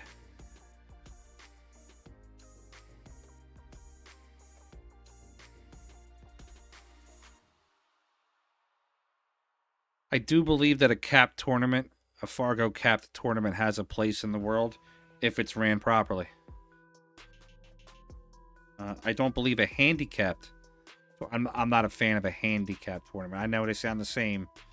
A skill level cap and a handicap, in my opinion, are different. Because with a skill level cap, theoretically, everybody in that tournament is all the same speed. They're all playing even. A handicap, when you have an A3, A4 race, I don't agree with them.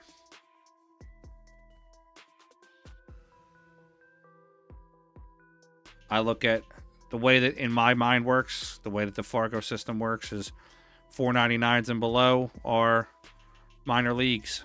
You know, Class A ball. 599 and below is Class AA. 699 and below is Class AAA. And 700 and above is essentially pro level.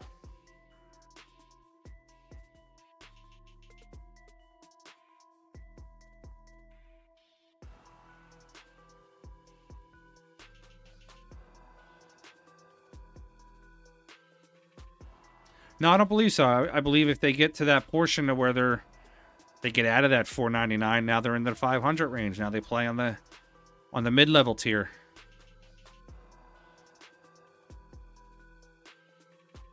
You know, I'll use APA as an example. Every friggin' player in the world thinks it's a punishment in APA if you go up in rank, you go from a 3 to a 4. Yes, there are operators that push you up. There are league operators that push you up, push you down. It is what it is, but when I used to play League, I remember the day I became a 7. I was excited. You know, in my mind, I'm the top end of the field.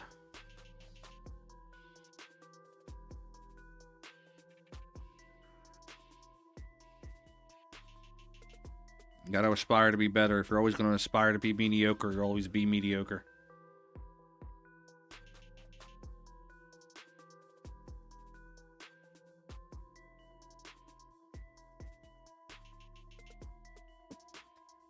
I don't believe in a ball spot either, Joe, unless we're gambling. Unless there's a situation there where it's a,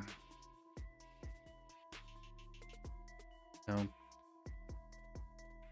making a gamble game. That's different. But in tournaments, I don't like ball spots. I don't like handicap games. Straight races, especially a 9-ball. Anybody can miss a 9-ball.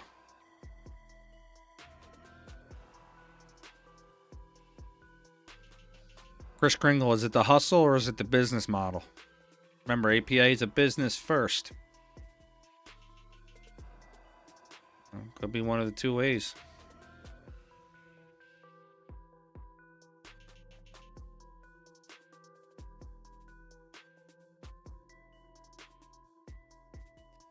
Camden, the current players right now are Vitali Patsura versus Justin Stewart. We came in the middle of the match, so we actually don't have a score yet for you. Now, it's a little different in my opinion. The hustle is when you're cheating the people out of the money. The business model is APA, I will say this, APA does put all their information out there. Not the handicapping system. Obviously, the formula for that is not out there. That's a good try.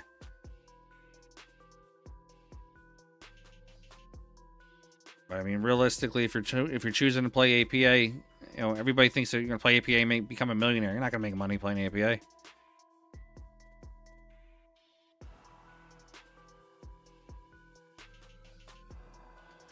Oh.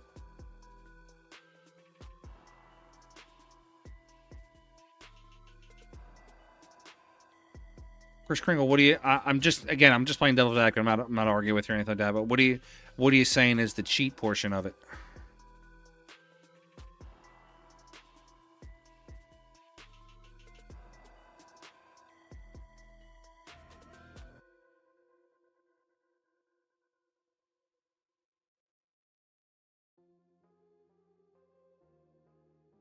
All right, this 9-ball can be banked by Mr. Stewart.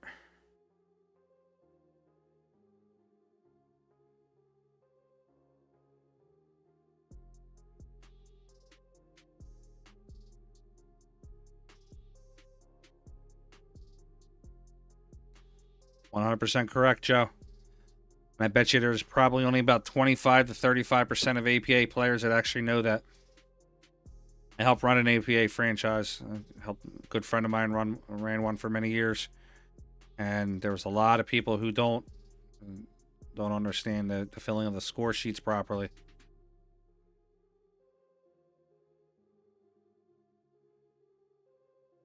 Oh, yeah, absolutely. Absolutely, Chris. But again, APA relies on data input. And, you know, the APA league operator is a glorified data input person. He gets the data. He or they get the data from the players, and they input the data into the computer. You know, if the players are not keeping... You know how many times I've watched APA matches? At the end of the rack, hey, what'd you get? Oh, I got 7. Okay. Mark 7, they go back and talking to the person next to them. There's very few players that pay attention to the entire thing.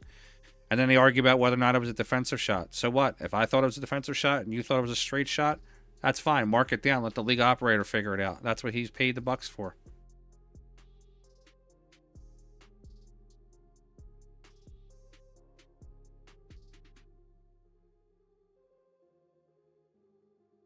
Good try. Nice spin coming off that rail too with that cue ball.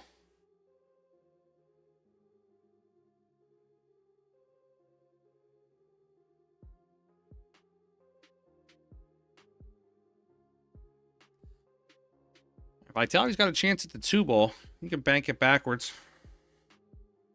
Also got a chance at the 8-ball. He can bank it to the top left rail. I think if Vitali banks the 2 and gets himself out into the middle of the table there, he's got that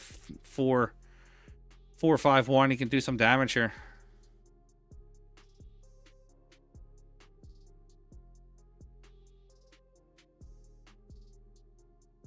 Just cut it just too straight.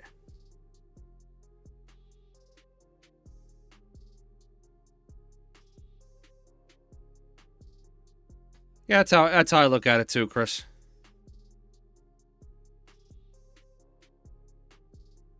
I mean, for me, I met my wife through API. I met a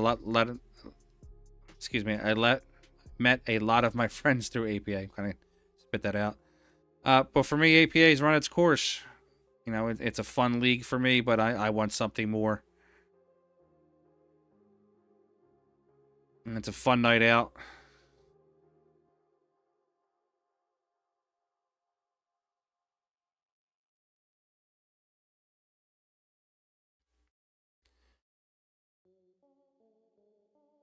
Yeah, WM, I think there's only a small portion of APA players that really want to get on that national level in the APA.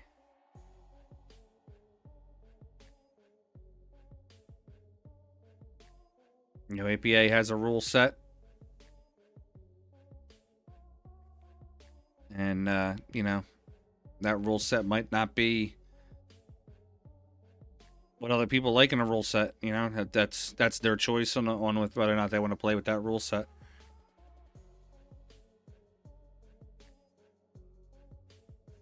My favorite game in the world is Call Pocket 8-ball and Big Table. I love 8-ball. It's my favorite game.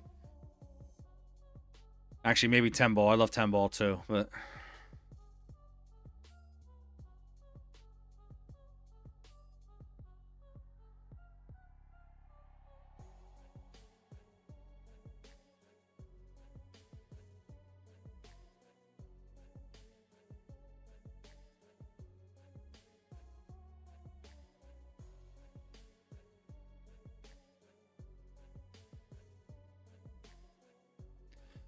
Yeah, I'm not a. I prefer a 9-foot table all day, every day.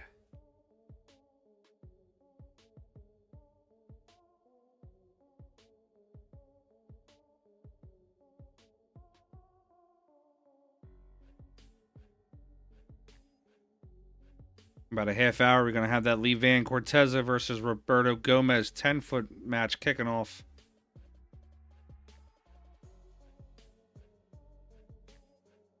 Filler and Gorst playing tomorrow at 2. That's going to be a great match.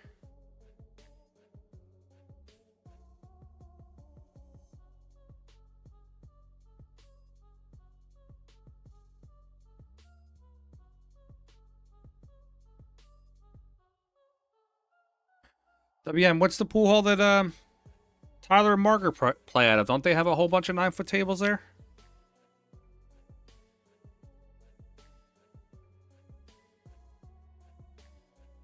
Yeah, Chris Kringle. Daz is a killer 8-ball player. I played against Daz a bunch of times here when he lived in when Daz used to live in Allentown, PA.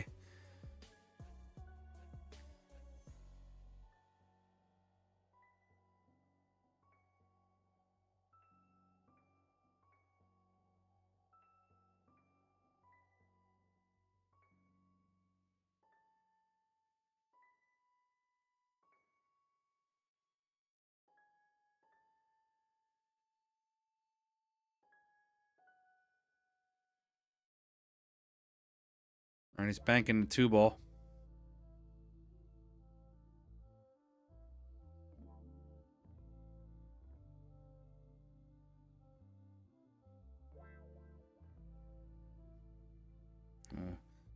Cut that ball just a little too hard on the angle.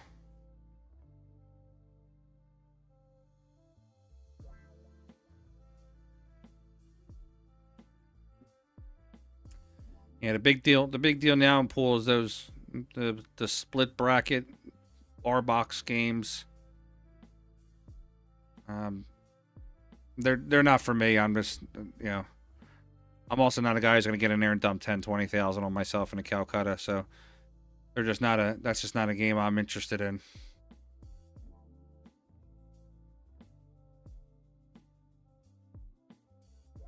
I actually prefer a headset. I think a headset is the way to gamble. Not a race to 7, a race to 10. I think a headset is the way to go.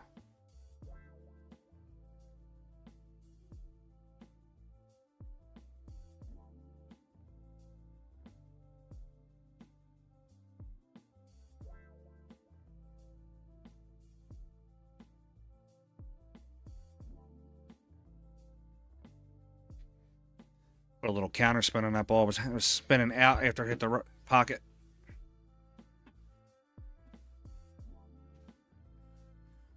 I think my next purchase here. There you go. 10 ahead, 3 set. I like it.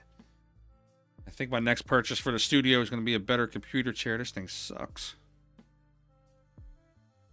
It's like sitting on phone books.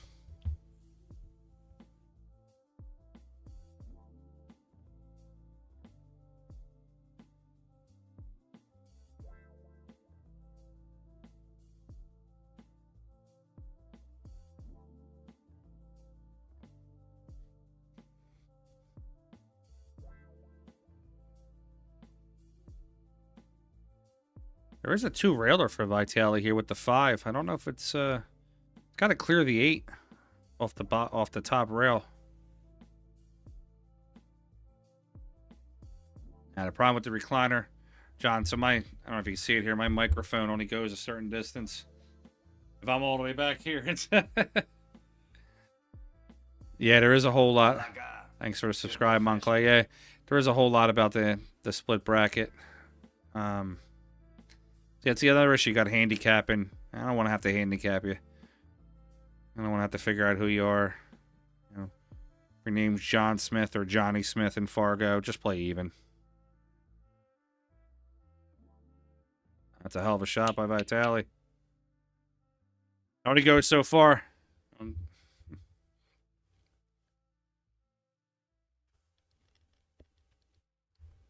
There's a lot that goes into this, John. I have keyboards and devices I have to touch, and constantly reclining back and forth would suck. I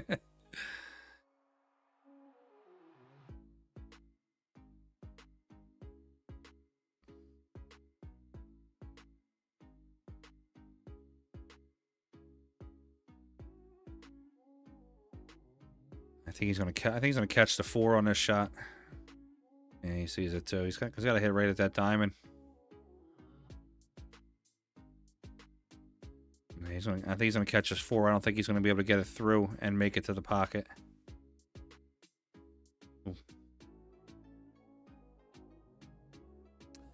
WMP, I'm actually not on site for this tournament. I'm actually at my studio office at my home in Philadelphia.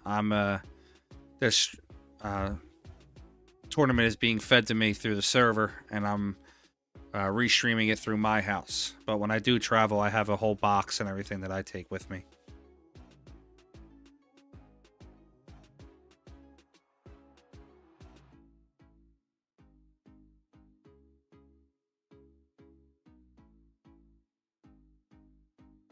Yeah, I've done a couple of these for Digital Pool now. I've done Turning Stone. Same thing, I was in my office. Turning Stone was... Actually, I was in my office at work. My internet at my house went out, so I moved all my equipment over to my office at my job. I've also done the International, which is a great event. We had 1,200 people on the stream on the International. It was a good one. Oh, that's going to scratch. Oh, it stays up. Wow.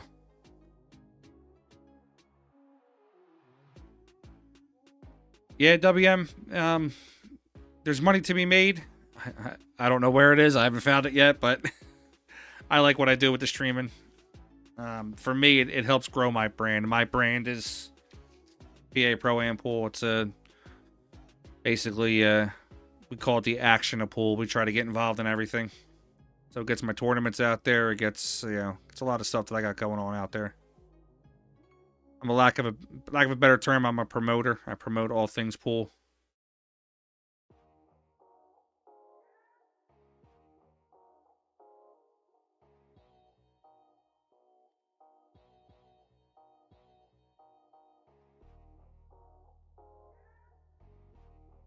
Let's see if Vitali can bank this 4. What time is it? We got 9 o'clock here. Let's see if we have some other matches here. This match dragging just a little bit. Let's see what we have going on. And there's gonna be some one pocket action out there. Let's see what we have. We got some good one pocket matches earlier. Start all the way from the top here. Wendell Anderson. It's 9:30. Banks.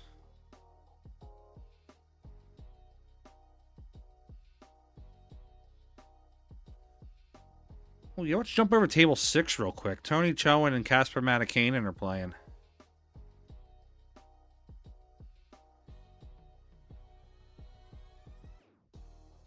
That match could be over. Let me see real quick.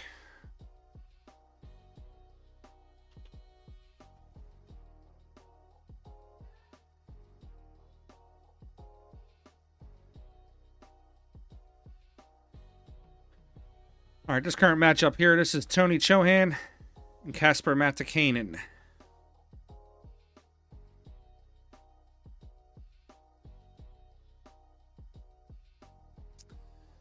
Brandon Schuff, let's see. I know Brandon played earlier. He's not currently on the screen. There's a schedule screen that you can do Control F and find the player. I don't see him on there. I'll see if I can pull it up for you in a little bit. Maybe it'll refresh in a few minutes. 9:30, got Banks, Lucas Werner, Chris Age will be on the same table, actually table 5.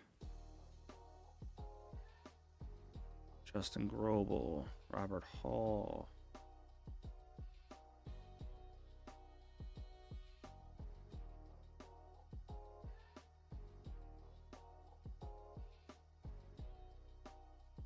Jump over to after Tony shoots this shot.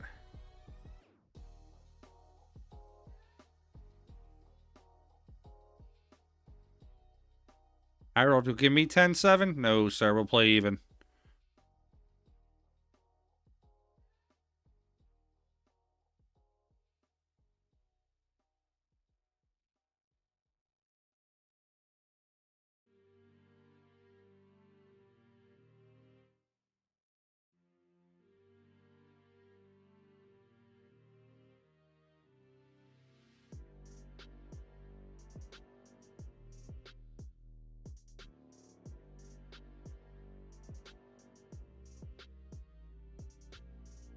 Got Alex Pagaline playing at 9:30 on the banks. Mickey Krause, 9:30. Mickey Krause plays strong, man. He's a good player.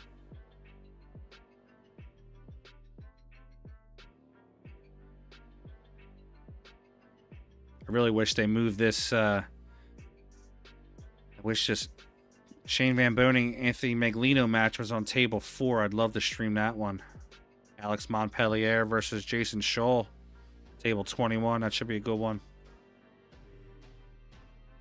Naoki Oi, number 1. Playing on table 20.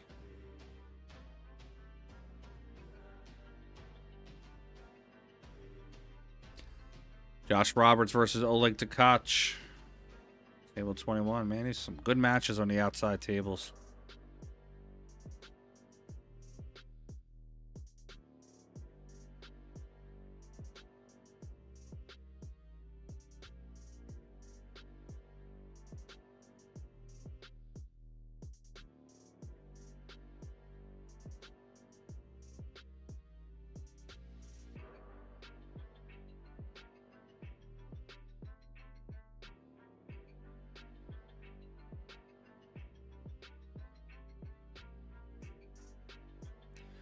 Who's Wolford playing?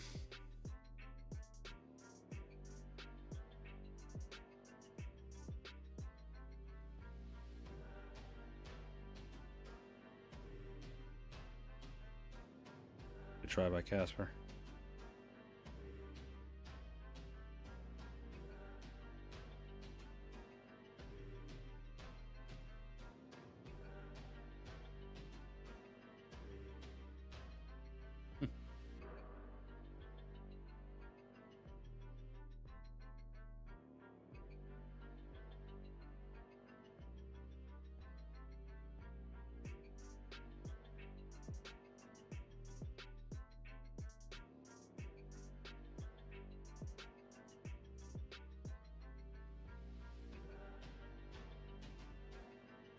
Good shot by Casper. So get on a 9 too. He's gonna.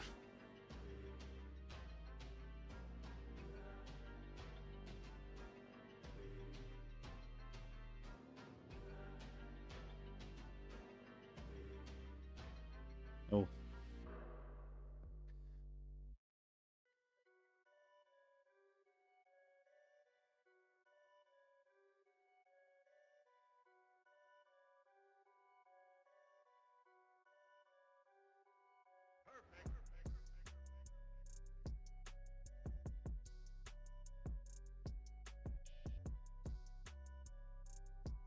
Check out table 14 for a minute. No Tyler Steyer's on that table. Let me see what he's got going on.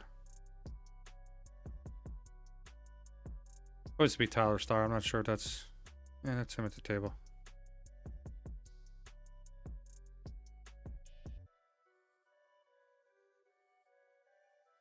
I like his mechanics too. I think Tyler's got some great mechanics.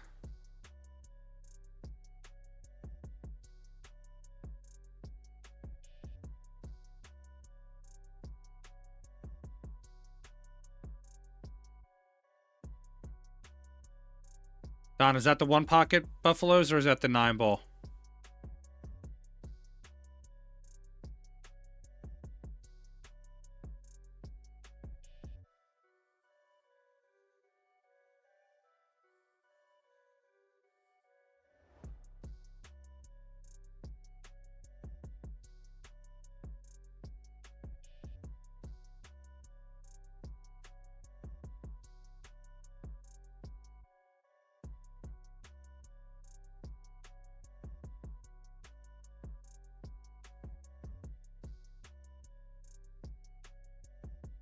Put a little speed on that 6. One pocket. Yeah, it'd be nice to watch seeing that from playing some one hole.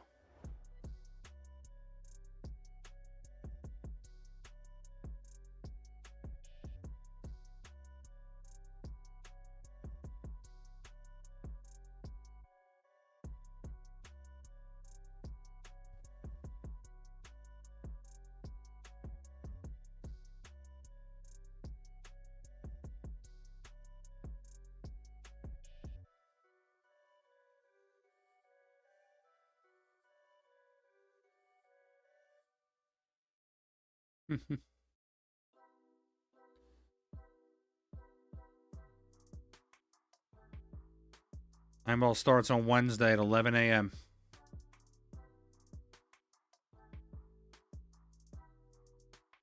That's Guama.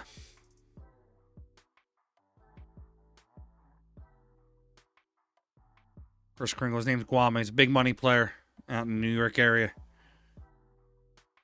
Him and Lucas Werner last year played at the Super Billiards Expo. I actually streamed that. It was 25,000 they were playing for, 22,000 or something like that.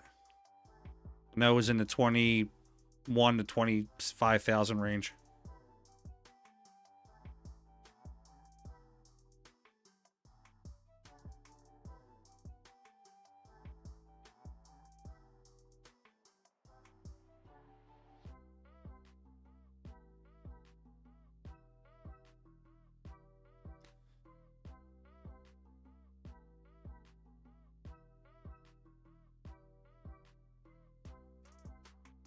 Yeah, him and Lucas have played a lot. Him and Lucas are like Sugar Ray and the hell's his name? Who Sugar Ray Leonard used to fight all the time. I think they fought Roberto Duran. They fought like 10 times. It's the same thing between Guam and Lucas.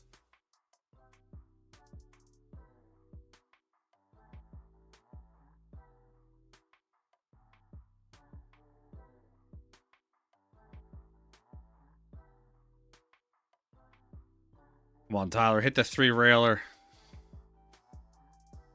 Hit that 2 in the side. Hit the 3-railer. I haven't seen anybody attempt that yet this weekend.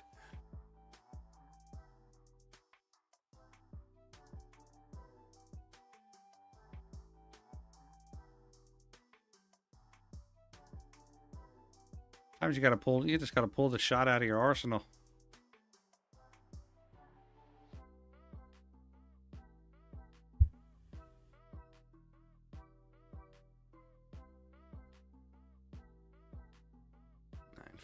Guys, I'm gonna stream till about 9:40 or so, 9:45, and then I'm gonna probably call quits for the night. Look for me to be streaming it pretty much every day this week around anywhere between 1 and 3 p.m. start times, just depending on what time I get done my my regular job. I know I'll definitely be streaming Wednesday, Thursday for the 9-ball. Can't wait for that.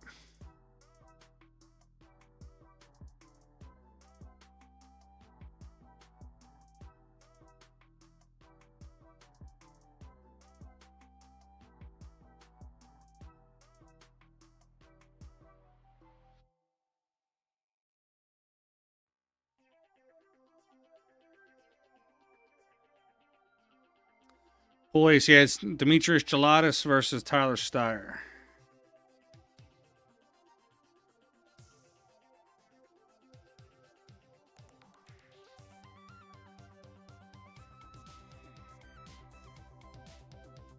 Excuse me.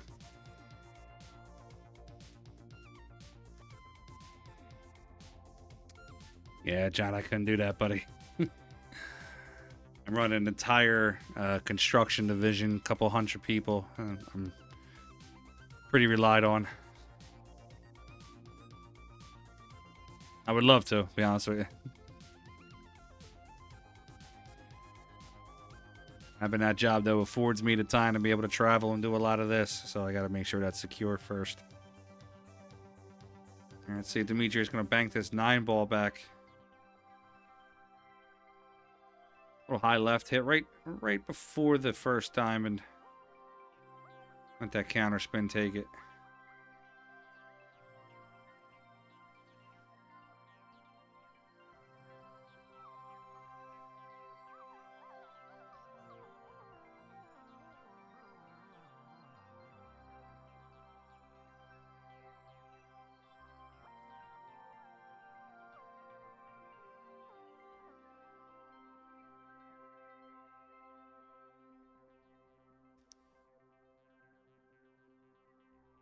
We are watching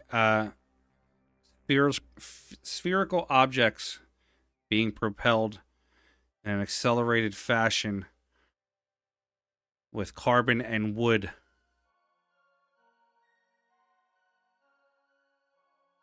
Better known as pool. Bank pool, to be precise. And don't wish that juju on me. I don't have any children. 43 years old. I outran that clock. I got a wonderful wife and a dog. I get to go on vacations and have a great time.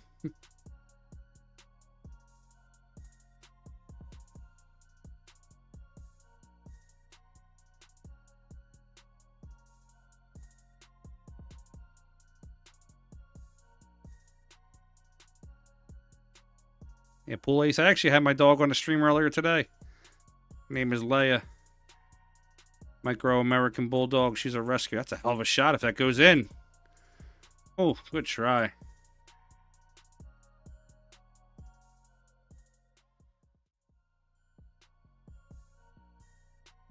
I can't pull that one either, John. I got a 2023 Chevy Colorado. Brand new. That's no big deal. I love my job. I'll go. I'll come back around like 1 o'clock.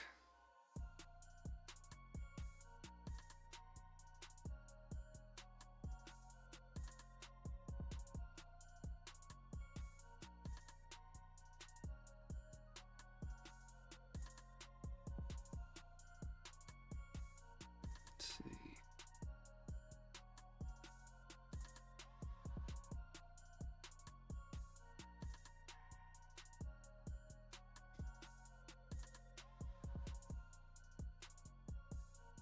Why shoot it in? I don't get it. Man, these guys have been pocketing that ball all week.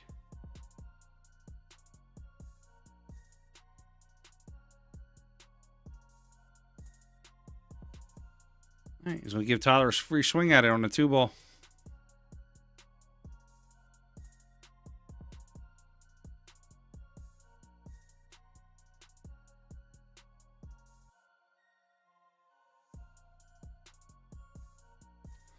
Defensively, wow.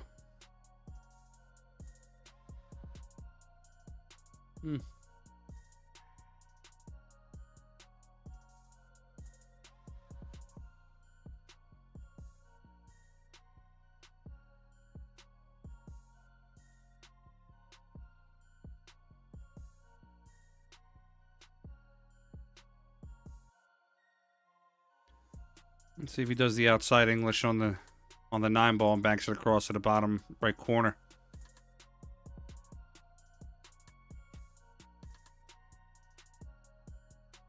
There you go. Get in there, sir. One time. Wow. Tables have been eating up some of these shots. That goes in on a gold crown.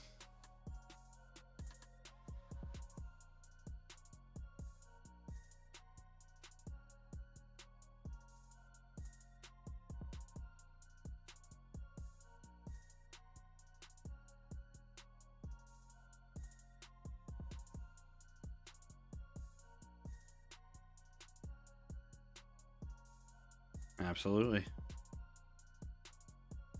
Tyler's going to make the 9. He's going to get away with...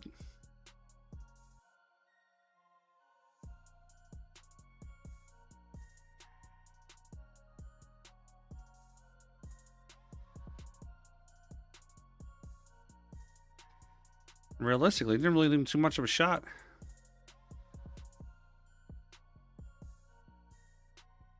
I actually shoot this shot a lot, this 9-ball. I play a lot of back pocket 9-ball. And this shot comes up a lot with the 9, playing it right before the point into the bottom right corner.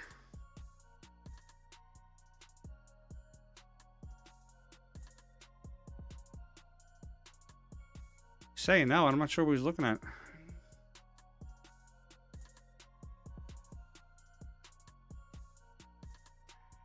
This 2-ball goes. He can bank this.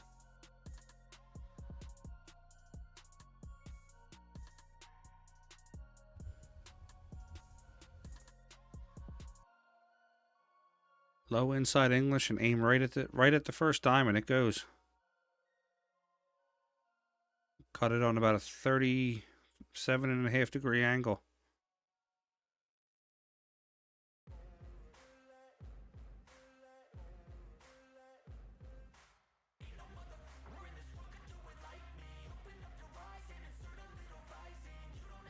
I don't like that shot. Comes to that. Tyler's got 2 here. You can bank the 2 and bank the 9, same pocket.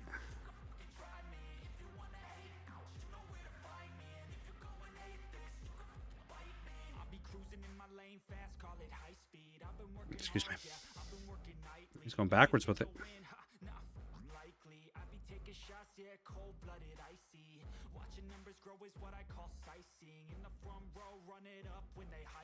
Good shot by Tyler.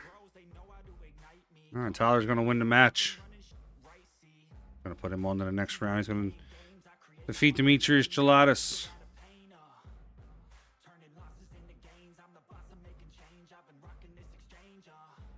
Guys, that's going to be it for me for tonight. Look for me back here tomorrow and all the rest of the week.